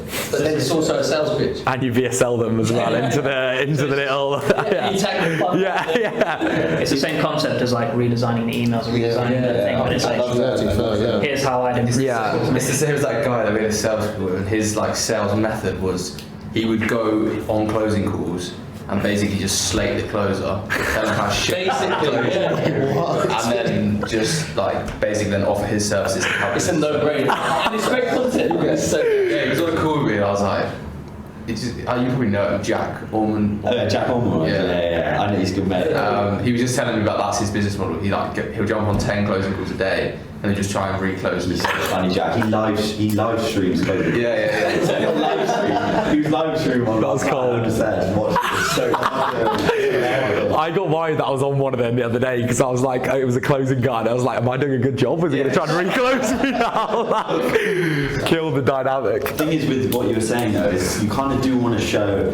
There's the other side of it where it's like if you show all the nitty gritties of it, then people are going to see that and be like, holy shit, like there's so much that goes into it. It's like, fuck this, I don't want to do this, here's my money, you do it for me. Because if you make it too simple, then they might be like, oh, I could potentially do this myself. Sure. So it's like, make it so unattractive that they want to pay you the money, so you just do it all for them. So like, frame the complexity of it, right? No, but I would say that works for like actually explaining a system to someone, but as a bit of content, that's going to kill the content interest. Yeah. Send you a dude that's brilliant. Because I nearly bought something off him that's pretty much the same. He's an AI setup, but I went and he's using this exact system. And send it to me. Interesting. Brilliant. So good. Yeah, please put him in the group chat. Yeah. I'll put him in. James Smith does that as well. He reviews people's landing pages and funnels, and he goes like, "This is what I would do to improve it." But then his authority is like, "Because I've made millions." Yeah. That's what I do. So I mean, you've got the authority. It's just the again, it comes. I bang on about first principles because the reason that it works so well is because it's audience hacking. Like you're basically, and this is a great way to drive traffic to come all the way back to the start, which is. None of us in this room have the authority to compete against James Smith or Alex Hormozy, but what gives us the authority is Danny making a video, or gives us the audience hacking is Danny making a video where he includes Alex Hormozy as the guy in the video. Because as soon as you start using a video with Alex Hormozy, it's like, oh, I know Alex Hormozy, I've consumed hours of his content, and now I'm going to watch this video, and all of a sudden I'm in your funnel now, right? What's mad about it, that AI that I created, it's actually made me do this. That's why I stopped my series. So good. I've done a series I created an AI for Alex Hormozy that's going to help me run my business for the next 30 days. I started getting deep with this thing, obviously talking to him, he's like, you don't want to be an agency owner. You need to. No way. So I will create content off of it, but also it then edifies the AI. You're getting taken over, man. Be careful. How often do you repurpose content? So this is another thing we've changed maybe in the last week. Is when you mean repurpose, you mean YouTube to short form, right? No, it's in old content. Reposting content. Regularly. Not repurpose, reposting. Regularly. Okay. 3 month buffer, 2-3 month buffer, and very, very regularly, because it comes down to this mindset, which is if you have a reel that does well, realistically it's going to 95% of people who have never seen you before. all of this is eyeball stuff. Like it's just, it's a good idea, it works, just keep doing it. I must have posted plan A, plan B like 100 times. One of my friends, the guy we were in Nuki with, he has things that aren't normal in his 20s and that bangs, and he literally has posted that maybe 450 times. And it's the concept of it is like, it doesn't matter because you're generating eyeballs. And then as Ben said, trial reels, that's worked incredibly well. I haven't got it on my Instagram. You need 1,000 followers. I haven't. You need 1,000 followers. I had it and then Yeah. But I mean, Dan's got about 56,000. Yeah, That's the problem with my Instagram is that when I grew it, it was off the back of carousels, design actually. I Dane Walker just to create carousels. So a lot of my audience is people in like Africa, India that were graphic designers, not what they admired what I posted. So actually, I don't know how. I do get a lot of engagement still, but I would say the majority of that audience is. Yeah, it's a frustrating thing. Like it's definitely, but it's unsolvable unless you start a new account. No, which I did try and I thought. Nah. I think it's fine. Like I mean, Connor, who we know, like I asked Connor about this, and he's built 350k YouTube subscribers, and his first 20 was about Minecraft. His second 20 was about like Earth 2, and I asked him about this, and he was like, mate, it's just rubbish. Just keep building the account. If you built 100,000 followers on one niche, and then you were like, I'm going to completely swap niches, that makes sense. But like, if it's in a rough area, like all of those people will be engaging and interested in it, right? It's not like you're not making interesting content for them. Well, Connor's account first started with him just doing flips and shit. Yes. Honestly, it was, and it's the same one. He's delisted. Yeah. But now he's just ever so slightly changed it. Yeah, it's incredible. Yeah, you know what he's doing. Nice. So it's mad. Good question on the repurposing. Like this is one of my shifts now. Is I want to shift to long form. And part of like what I've taught in my full-time role way back when was you take long form, you repurpose it into shorts. And then you call to action is if you want to watch the long form, just come through that. Nice. Is that what you're going to move into doing now? Or? So I am moving away from, I was doing 4 YouTubes a week. I was splitting each YouTube up into 5 shorts and just mass going. Engagements plummeted from doing that. So I am being ultra selective on the long form that I moved to short form, and instead, so I had one reel which I repurposed but put a load of B-roll over, and that did like 250k, and it was niche, so that was good result. But in general, most of those, they're just not good enough quality, right? Like they don't tell a story, they don't have a hook, the hook's not good enough. Like it's in my view, it was me being lazy, and it's like the long form to short form works if it's a great quality clip that you can get. And the way that, lastly on that, is the way that I did that, which worked really well for me, is I used to make, like, if this was my long form script, say like it was a listicle, so I had like 3 parts. When I was scripting it out, I would literally script hook plus body plus CTA, and then get the editor to take this part out,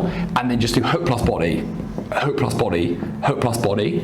And that was how I made my long form script. And that worked so well because then I have really good quality shorts within it. That's how I was thinking about it. Yeah. It's like create the long form. Yeah. But 5 to 10 shorts within it. And that works. What doesn't work is like a yap and just cutting it up. So that's how I started doing the viral ones, and that is incredible, but obviously it's more effort, but that's why it does better. So like, for example, when you go to like podcast studio or something, like you did with Callum, he was just asking you questions, and now that's basically that framework. Body.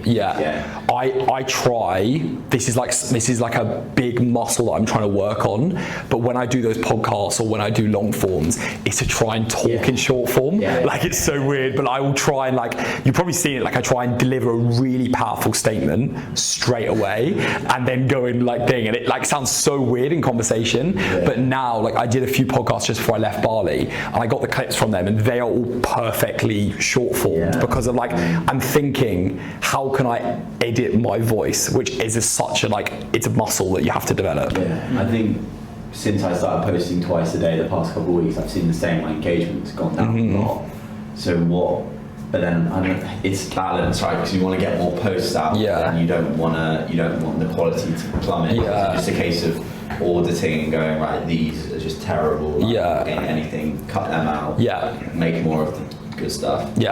Well, what's great is by doing 2 a day, you're collecting data points. True. So literally just go through the content system sheet and go and look and just see what's done well and just focus on like the top 25% or 30% and then ignore the rest and make those really good. And that's the way that I'd run that. But yeah, it's interesting, this volume and not volume. The reason I think the reason I did it is because I saw all of the big people posting 3 times a day, and I was like, my philosophy is if you see someone successful doing it, you should think, why are they doing it? However, what I realized is by doing that, they have 30 people working for them that make sure that each one of those 3 bit of posts is the same quality as my 1 a day.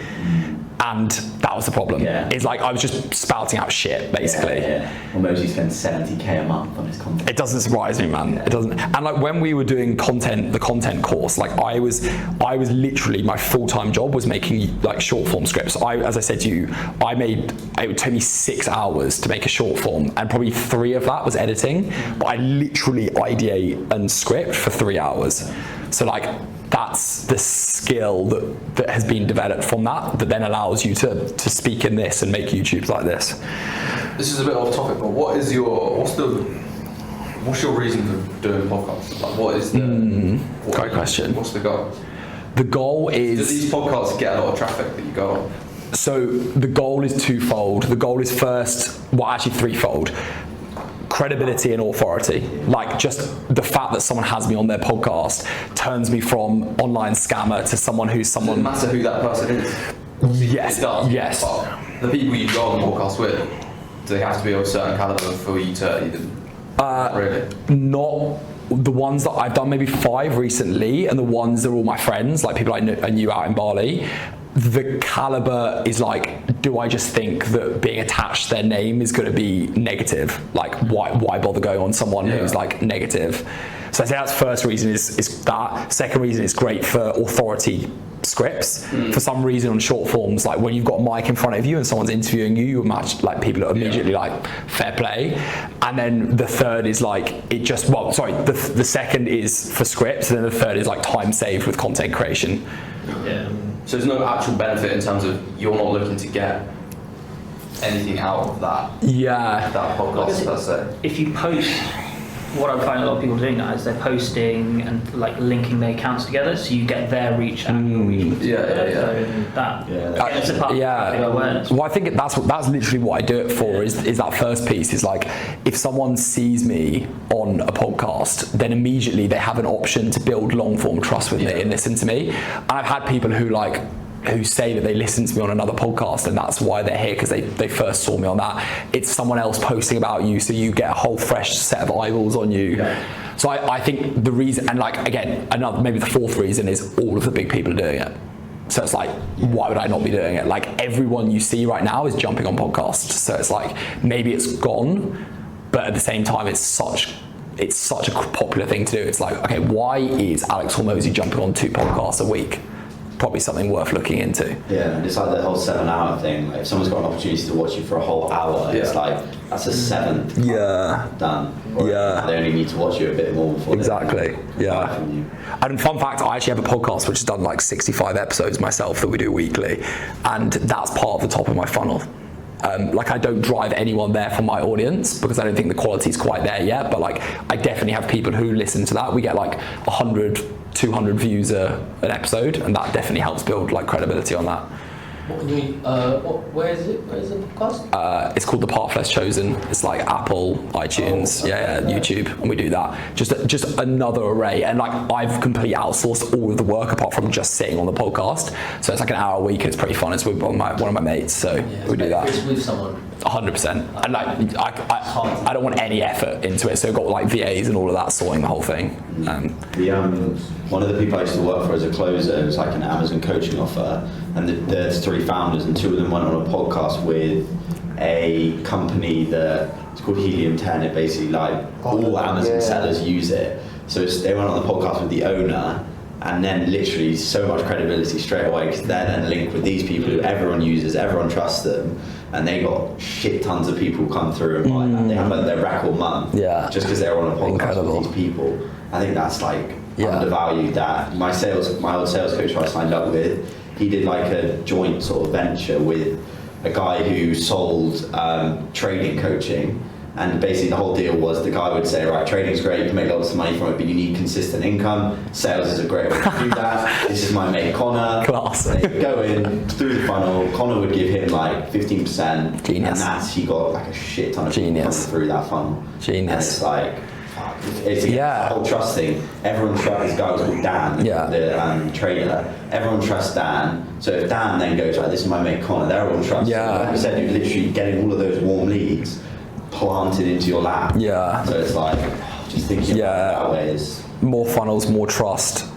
All like it's just that and spot on. I think podcasts as well, because they're like high quality. Like this guy called June who's in the sales space, wasn't selling anything. He started a podcast with another guy in the sales space. They would do podcasts every week. They talk about controversial stuff in the sales space. And just because they were on a high quality podcast, he then started his coaching a month later and literally hit the ground running. Yeah, I can imagine. So I think he did like 40k his first month. Crazy. And it's just get on them.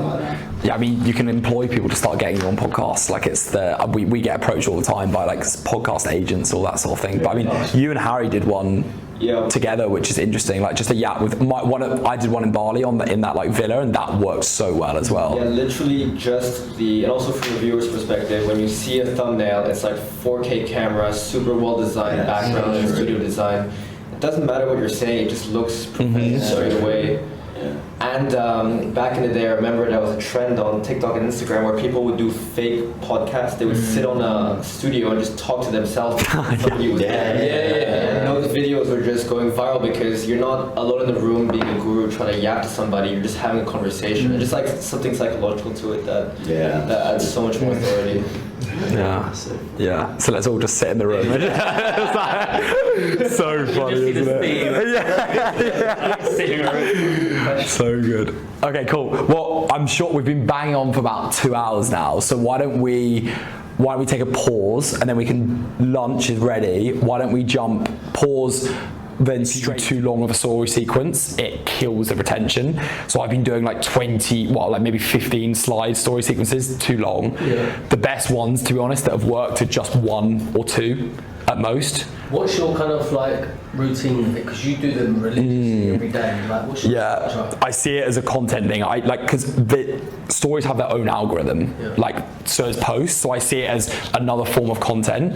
My structure with doing it is I'll batch make them. So like I'll have like 3 or 4 days in advance done.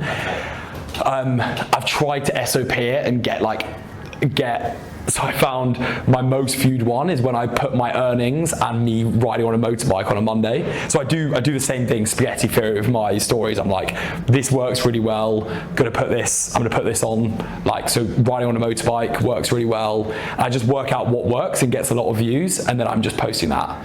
And then repost. Yeah. So I'll repost with similar videos, repost with similar backgrounds.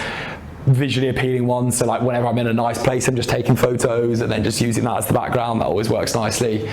And then like the other thing is just results everywhere on your stories. That's the best place to put. That's the best thing to put on there, and they get good views because they're just I see stories as like if you've got your funnel, you've got like randoms, and then your stories are like here. They're people who are like, they're only seeing your stories because they like you a lot, so they're clearly much closer to buying than randoms. So it's like, okay, what do I show someone who's really close to wanting to buy from me? I show them my results, I give them the opportunity to buy from me, and I solve very specific problems that's going to make them want to crack on. So broad lifestyle content stuff on stories, like what's the point? Like I don't find it that useful. I try and get rid of it. Like you said to me before that the lifestyle story stuff is good because it shows that you're like a normal person. Yeah, which works for you more than business owners. Like for me it's like, it is useful, but how much do you give a shit about that? It's like, yes, maybe, but actually what would be better is just chucking on like result, like value, problem solved, please buy from me, that sort of thing. I guess what's cool and what I learned from Nick is that Nick kind of combines them both. So he'll put like a story of him in a nice place, and then after that he'll be like, here are the results, and he links it all nicely together. Do you have, this is a bit off topic, do you have a pinned post on your Instagram? And is there a benefit to that? On my Instagram, I have like a homepage, and I get all my reels off that. How do you do that? You go and like long hold, and you press remove from main page, and that's nice because I think about that as like my website basically. Yeah. Okay. But yeah, I was against that, and now I'm like, well, it makes sense because if I want to show someone to select 6 photos, if I can, on my Instagram. Creating people's experience when they, like, if you think about it, your Instagram page or your LinkedIn page or your X page is like, it is the top of your funnel, and you can choose where to send people. So like my YouTube video in my bio gets like 25 clicks a day. So it's like 25 people are watching that. So I need to be really selective of what that video is. Same as like the testimonials account that I have, like that's super selective to have that. I think that works nicely as well. I like that. So have you ever thought about just posting all of the testimonial videos on your main Instagram? What's the thought process? Because it's just messy, or? It just doesn't look it doesn't fit the vibe. Like again, it's like thinking about what the funnel is. Like, why do you post a reel? I post a reel not because someone's going to buy from me, but because I want someone to be a bit more like attached to my value. The reels are like, down the funnel, the reels are like here, right? They're like up here and here, whereas stories are down here. And even further down is like, okay, I'm thinking about buying, I'm gonna see if he's got value as his testimonials. The way I would put testimonials on a main channel, which is the same as YouTube, is like telling a story with them, like making them entertaining. Yeah. So do you have, I think I've asked you this before, do you have the link to your testimonial page in your bio of your main Instagram? Yes, but my Instagram testimonial page. Yeah. And then you have the YouTube one as well. In my YouTube. And do they only get the link to the YouTube testimonial page when they're booking a call? No, they get that through. That's in my YouTube testimonial page is in my Instagram testimonial page. Yeah. And that is really a landing page. Like, I don't want people to go and view that. I want people to just get sent that as a page. It's like, why have you got your testimonials? I'm thinking like, okay, so I've got my testimonials.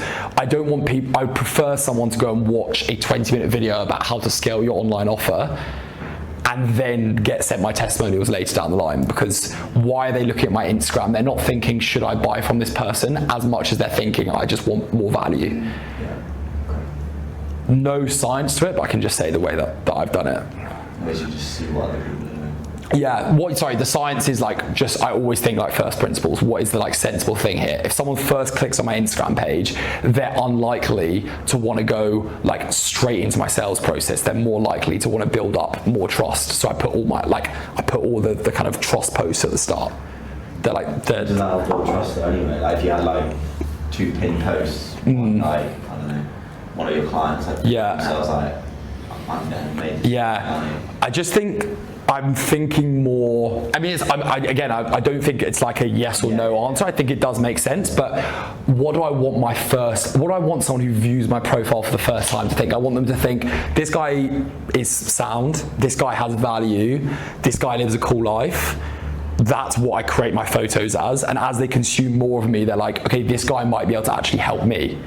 And that's why I don't want them to see my client stuff too early. It's further down the journey. That's how I think about it. But again, I don't know if I'm always changing things to see if it works. Yeah. Okay, cool. There's some funky stuff to go. How do you get high profile clients, B2B? I think this is a very interesting question. We can do that, but if it only applies to me or Gavin, I don't want to. Okay. Yeah. Nice. Most of the room. So this is interesting because the question is like, where do you think high profile clients hang out? Do you think they're scrolling on their Instagram? In places like these, basically. Yeah. This is the funny thing about the diagram I drew right at the start, is we're all talking about content, but a higher return on your time would probably be to not post any short form content and just to pay to go to Mastermind all the time, right? like literally, because why? Like, first principles, why? The trust is so much higher, whereas you could go and just cold message everyone, but like, is that worth it? Again, you could do both, but I think if you're trying to sign 50k a month coaches, you're better off working out strategically where people in your network are, or where people who are rich and successful coaches go and do saunas, and going finding there. I actually agree. It's so interesting, like fuck content if it's not a sensible thing to do. I don't want to do my performance agency as well, because I know I have to go and fucking network. I genuinely don't like networking. Like these, I think very rarely you get people that are really honest, and like small groups is fine, it's intimate, but those big places like 100%. fucking nightmare. And I hate it. Yeah. But if I was going to go after it, for sure, I'll be in the admin and all of them big groups, because that's really hard. There's money, they're doing VSL funnels, they're doing... 100%. How I landed one of my high ticket clients was they still saw my content, and they were still posting that, and I was posting on LinkedIn, but I did a networking event with them, got their details off that, and then 2 months later just went into LinkedIn DMs and said, hey, how's it going? How are you doing on that project? Or whatever it is that we've discussed on that networking. Oh yeah, I want to speak to you. Let's jump on a call. Honestly, that was the 5-minute sales call that I did. Incredible. And I was like, I wrote down, do more outbound. I genuinely wrote down, so like 30 to 50 outbounds a week. So good. LinkedIn, just be like, hey, but some of them don't obviously reply. They'll be like, who is this guy? Oh, he was from that event. But I think so. Content still has a part like in that funnel, you establish trust in the networking event, and then when they were like, okay, what does this guy have to offer? Then you checked out your content, which just reinforced it. So that was it. So think of like the networking on the outbound as them top of funnel. And then they go to you and they'll stalk you. People stalk people. They're curious, like, who is this guy? What's he doing? And then they're in. I like the idea of the outbound for follow, not for pitch. And then once they get in the ecosystem, then I start selling. Yeah, it works. It definitely works. Like, again, we're trying both. I can't say that the outbound pure pitch works, because we've not got enough data on it, as you know. But yeah, the bringing people in works nicely. And there's all these different ways to do it, and not all of it starts with just posting a reel. It's like the guy at the Mastermind in Bali. He one of his lead magnets is he gets them on his podcast. Genius. Gets them after. It works really well, mate. So I got him. It was like a lead marketing agency. Is someone that's running ads right now? Wait, sorry, what was the question? What was his name? The Irish guy. Good question. What was his business? Tomas. Marketing agency. It's genius. But that's like, it's not revolutionary to say, so I don't want to like stick on the topic too much, but I love hammering it home, which is like, content just moves people further here. Just find other ways of like doing this, because like, why bother? Like, you made 14k off people who you've been to school with or in your network and stuff like that, right? Just start with those low-hanging fruits. And it's more like I said to Mateus in UK, I was like, man, you've probably got 5 people who are my direct ICP, who if you introduce me to, I've probably got a 50% close rate likelihood, as opposed to posting a bit of content which is like flops and no one sees and all that sort of thing. Another story that I work with is somebody referred me to my second client, won that deal, and I'm doing really well with them. That now that person who referred me was like, actually, can I hire you to do this? So hopefully I'll close it next week. But it's again, like, if you ask for referrals. And then one other thing I was thinking about is like, later on down the line is doing like a referral program. If I'm charging 16k per client, 100%. I'll give you $1,000 or whatever it is, if you give me a successful referral. I mean, that's what Club Closer do, right? So Oh, is that what they do? We're doing it. We pay £400 if someone brings in a lead for us. Like, it's great. Also, we do that within a week of someone joining. So we have like a massive onboarding checklist, and my CSM sends them and is like, £400, and because they're so warm and happy once they're 7 days in, it's like perfect time to just ask someone. It's that, but the only problem with this whole thing is it's not scalable, and that's why we make content as well, because you can't scale your network, you can't scale referrals as easily as predictably. I mean, you can still make great money from it, but it's like you do want to have a lead generation system that brings in clients like repeatedly.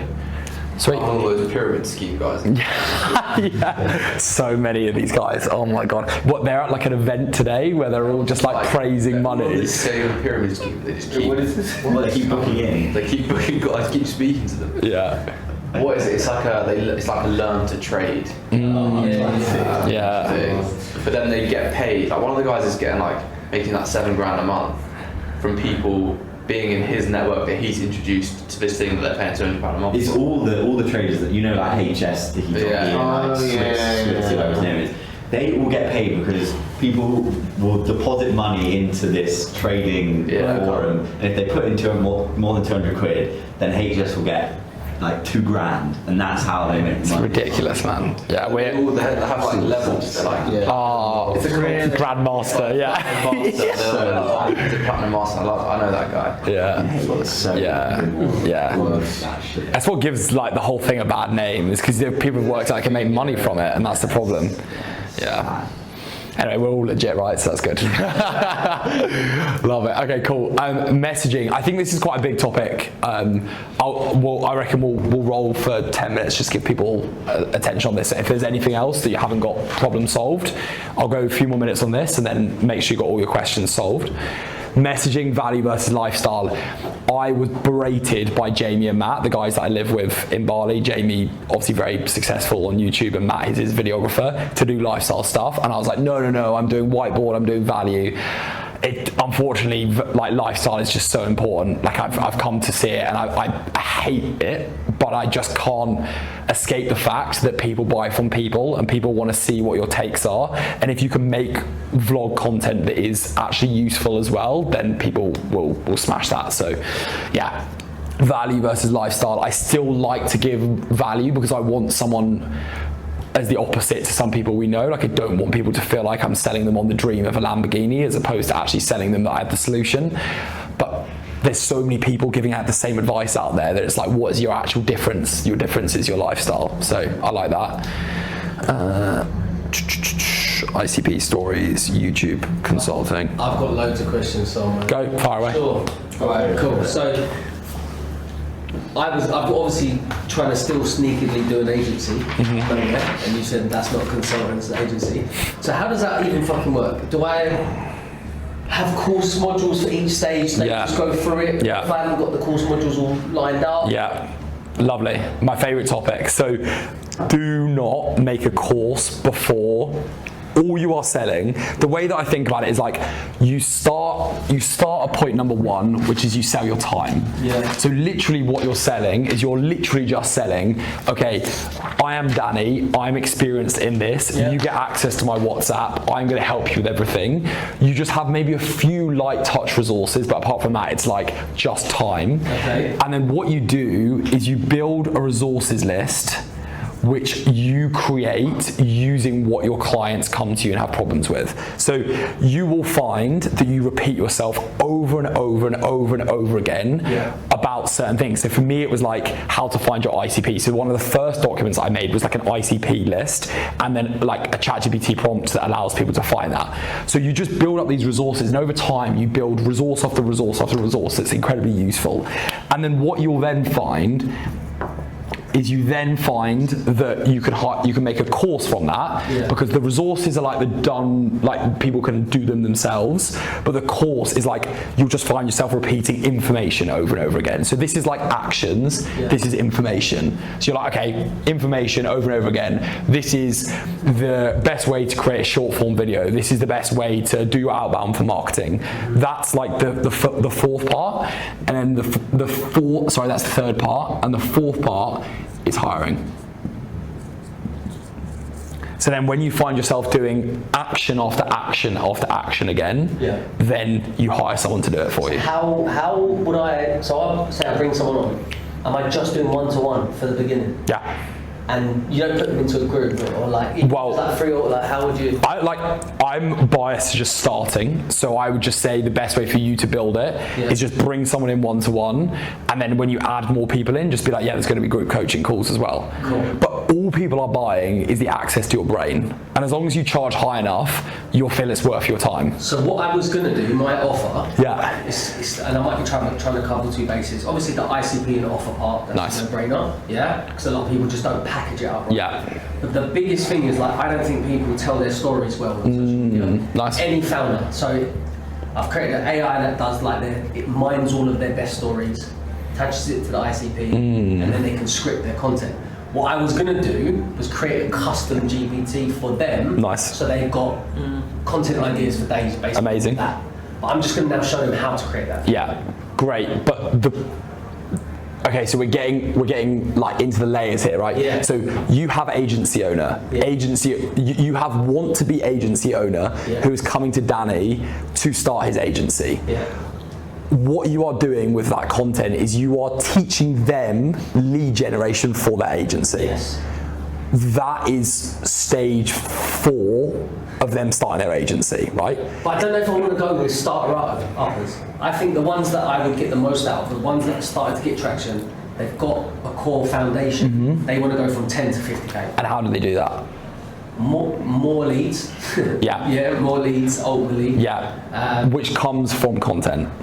Yeah, it comes from content, but ultimately, I'm thinking about it in this way, is like, if I was to do the agency thing all over again, create an agency that I would want, I want a mixture of done for you and done with. Yeah. It's basically what I'm doing now.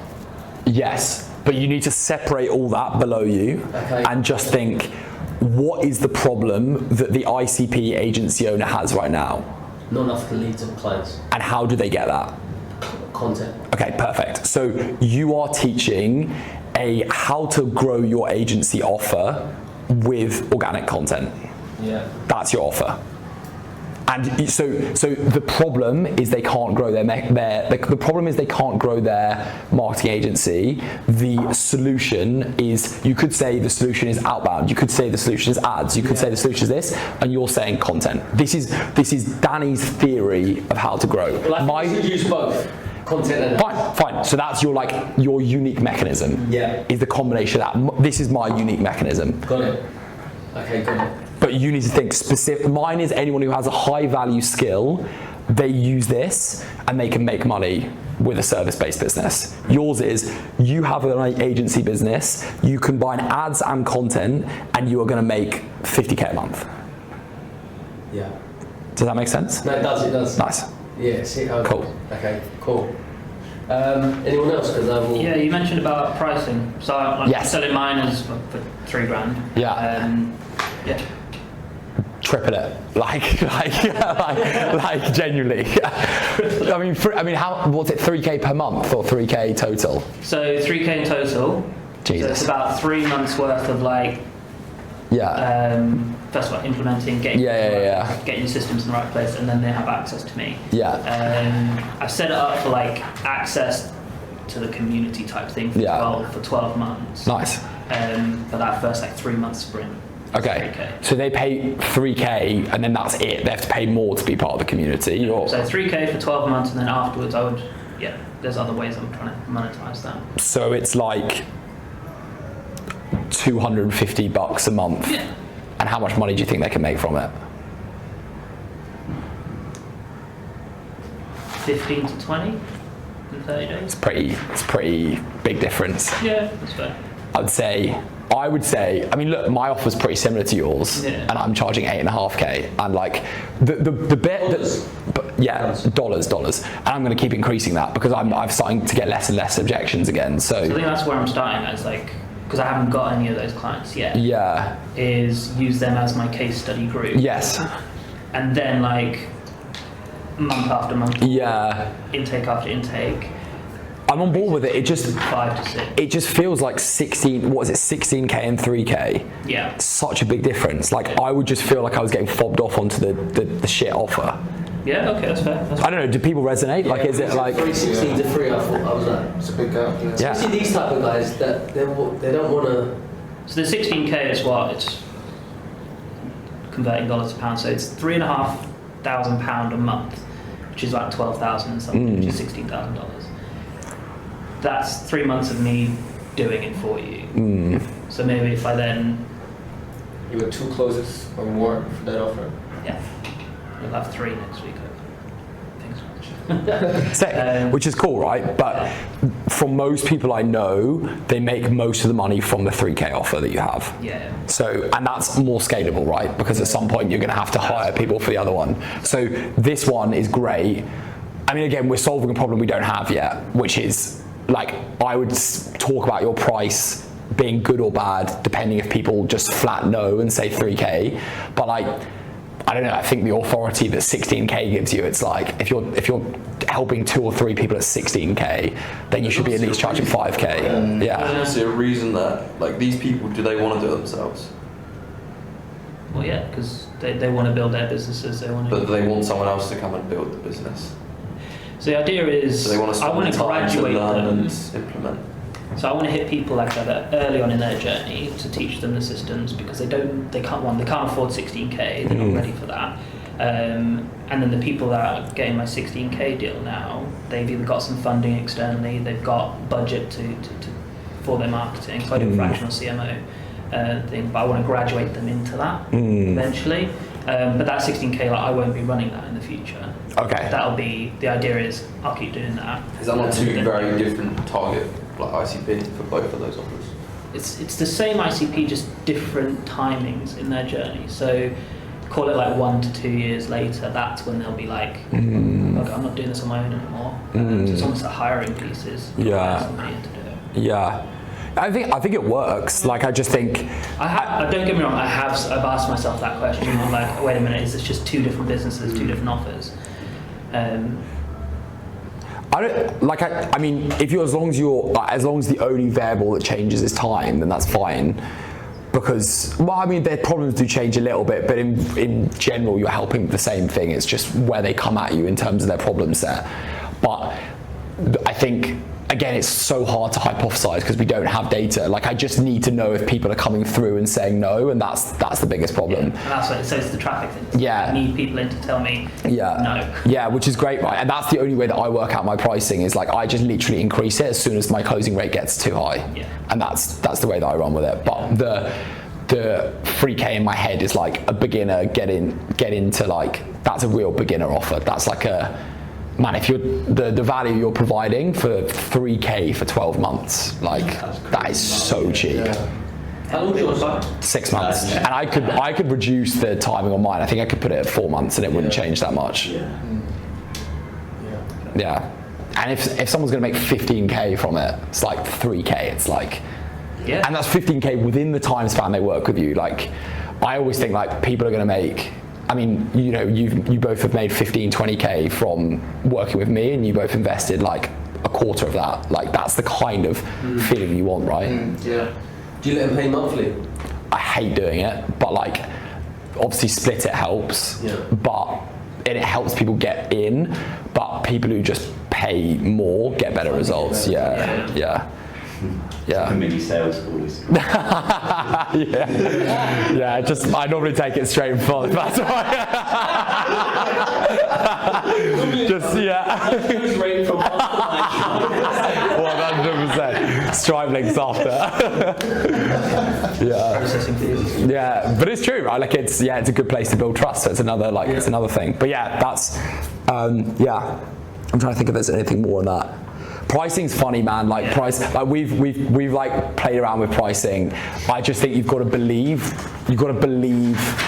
I mean, you hear these people trying to 9K for like the most bullshit offers. I sold a fitness offer for 8K, and I was just like, I don't believe this is worth 8K, but people were tapping their card. And it's so nice working with high ticket clients versus like people who just want to. I guess it also tracks that. Because my ICP aren't like the beginners starting out. They know a little bit. They've got money behind it. Nice. So they want to spend it. Yeah, and then it becomes a business expense. Like, it's just a mature business expense, which is so much nicer. Whereas like the always thing you're going to struggle with is the ICP that you're working with. But because it's a tax write-off. Yeah. Reduce your corporation tax. Yeah. Genuinely. Cool.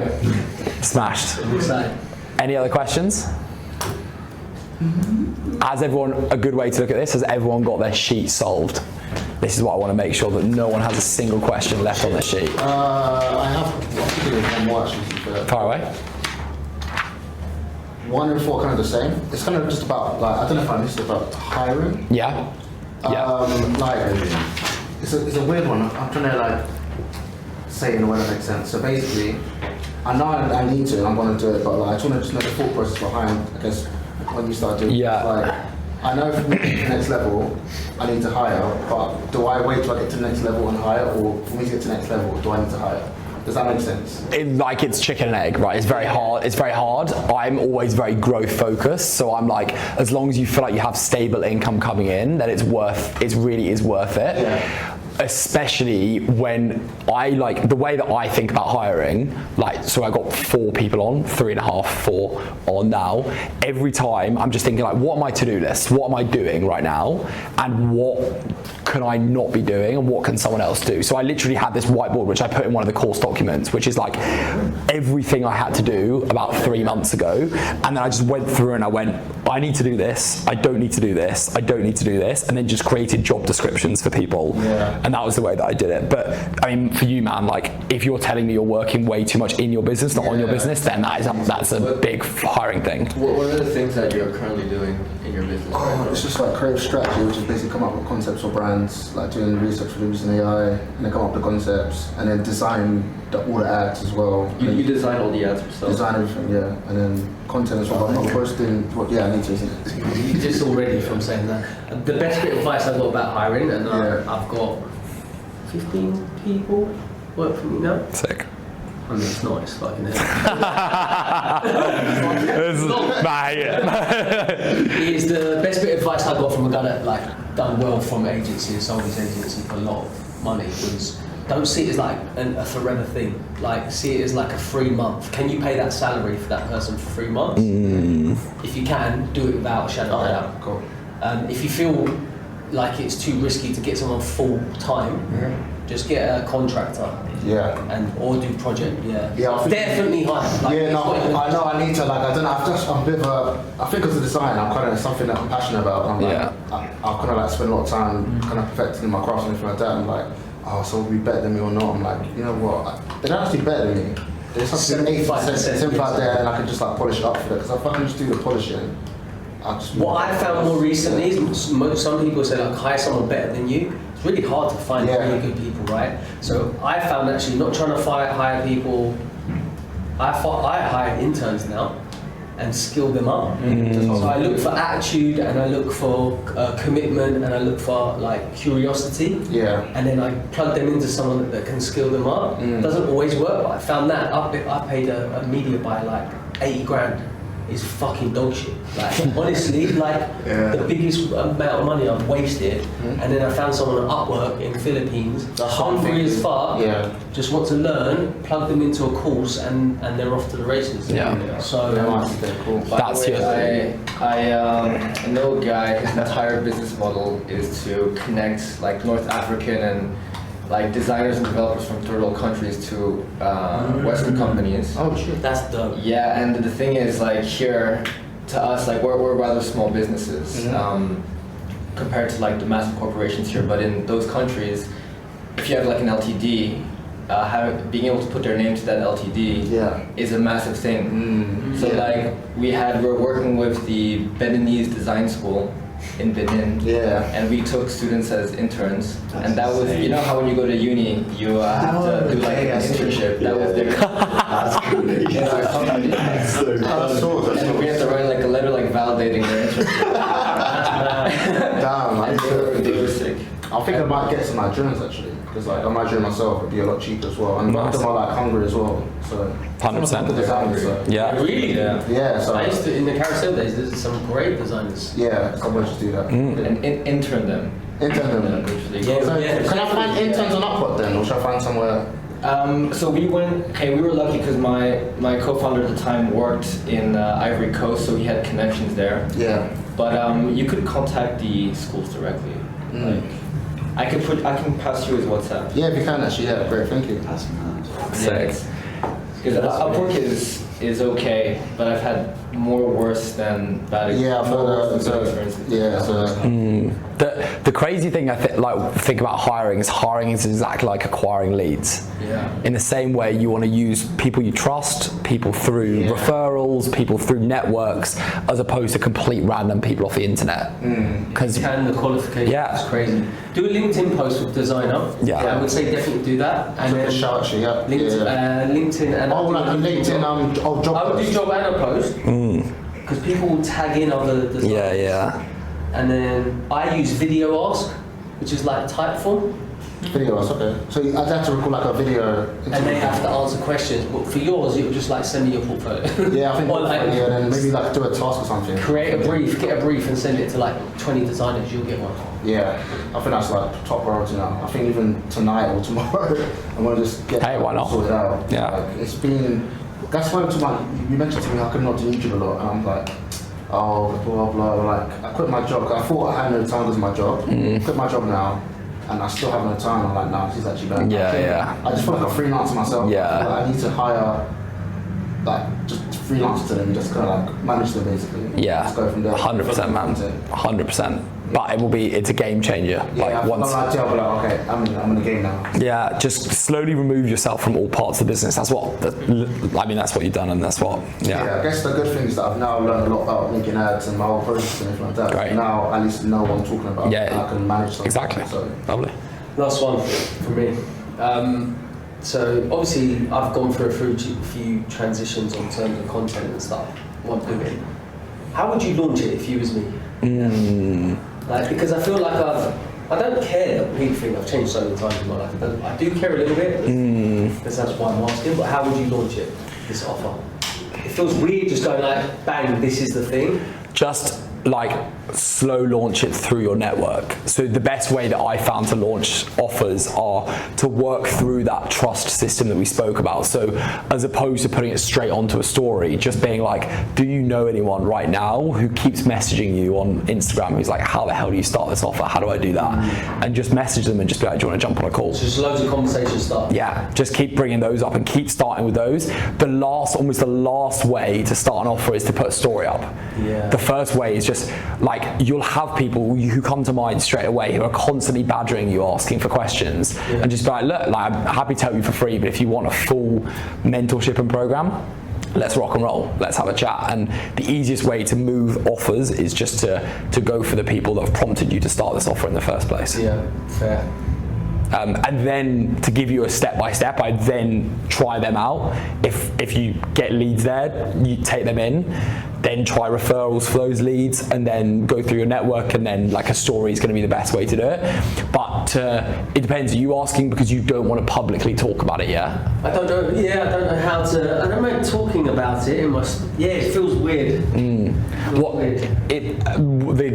only thing I'm looking at is like, is it a mindset thing, or is it like a mindset? It's an identity thing. Yeah, well, that's going to be something you're going to have to break through at some point. But the shorthand way of doing that is just put up a poll and just be like, anyone who's a marketing agency, or like any marketing agency, how much revenue are you making right now, or are you in my audience looking to know X, Y, or Z about how to grow your marketing agency? And then you say you got a setter starting on Monday, just get your setter to blast out messages to all of those people. You want to basically you've got this audience, get as many hand raises who are your ICPs as possible, and then just sell them the DMs. I know what's going to happen. She's going to be, because I've got so many messages. Yeah. She's going to be I will get book calls with other types, like coaches and other things. Okay. Why? Because But like, if I tell her not to, yeah. But I know I could sell to like, it's going to be fitness coaches, for example. Yeah. For sure in my DM. Sure. But not if you ask the right questions. Like if you put up a story which is like, are you a marketing agent? Like how to scale your marketing agency, then you won't get anyone. What I'm trying to say, should I not get her to put those people in from like tomorrow? Because I was going after coaches. Yeah, I mean, I think this is what we've discussed today, right? Is like, that's just not your offer. Yeah. And the worst thing you can end up with is the wrong people in your offer. It absolutely kills your offer. Yeah, it's true.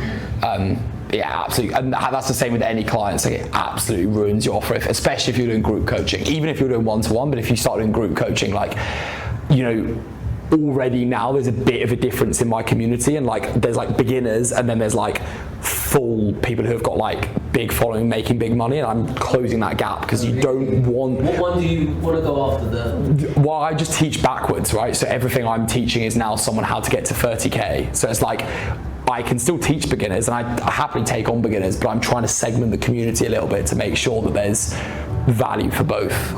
Because like I don't want, for example, it becomes so tangible when you play it out, which is the first thing people do when they join my community is like they build their offer, they learn how to look at their ICP. If you're making 20k a month, you don't need that. No. Like, and you don't want to make them feel like they have to go through that, because instantly they'll have buyer's remorse because they're like, this is a beginner's course.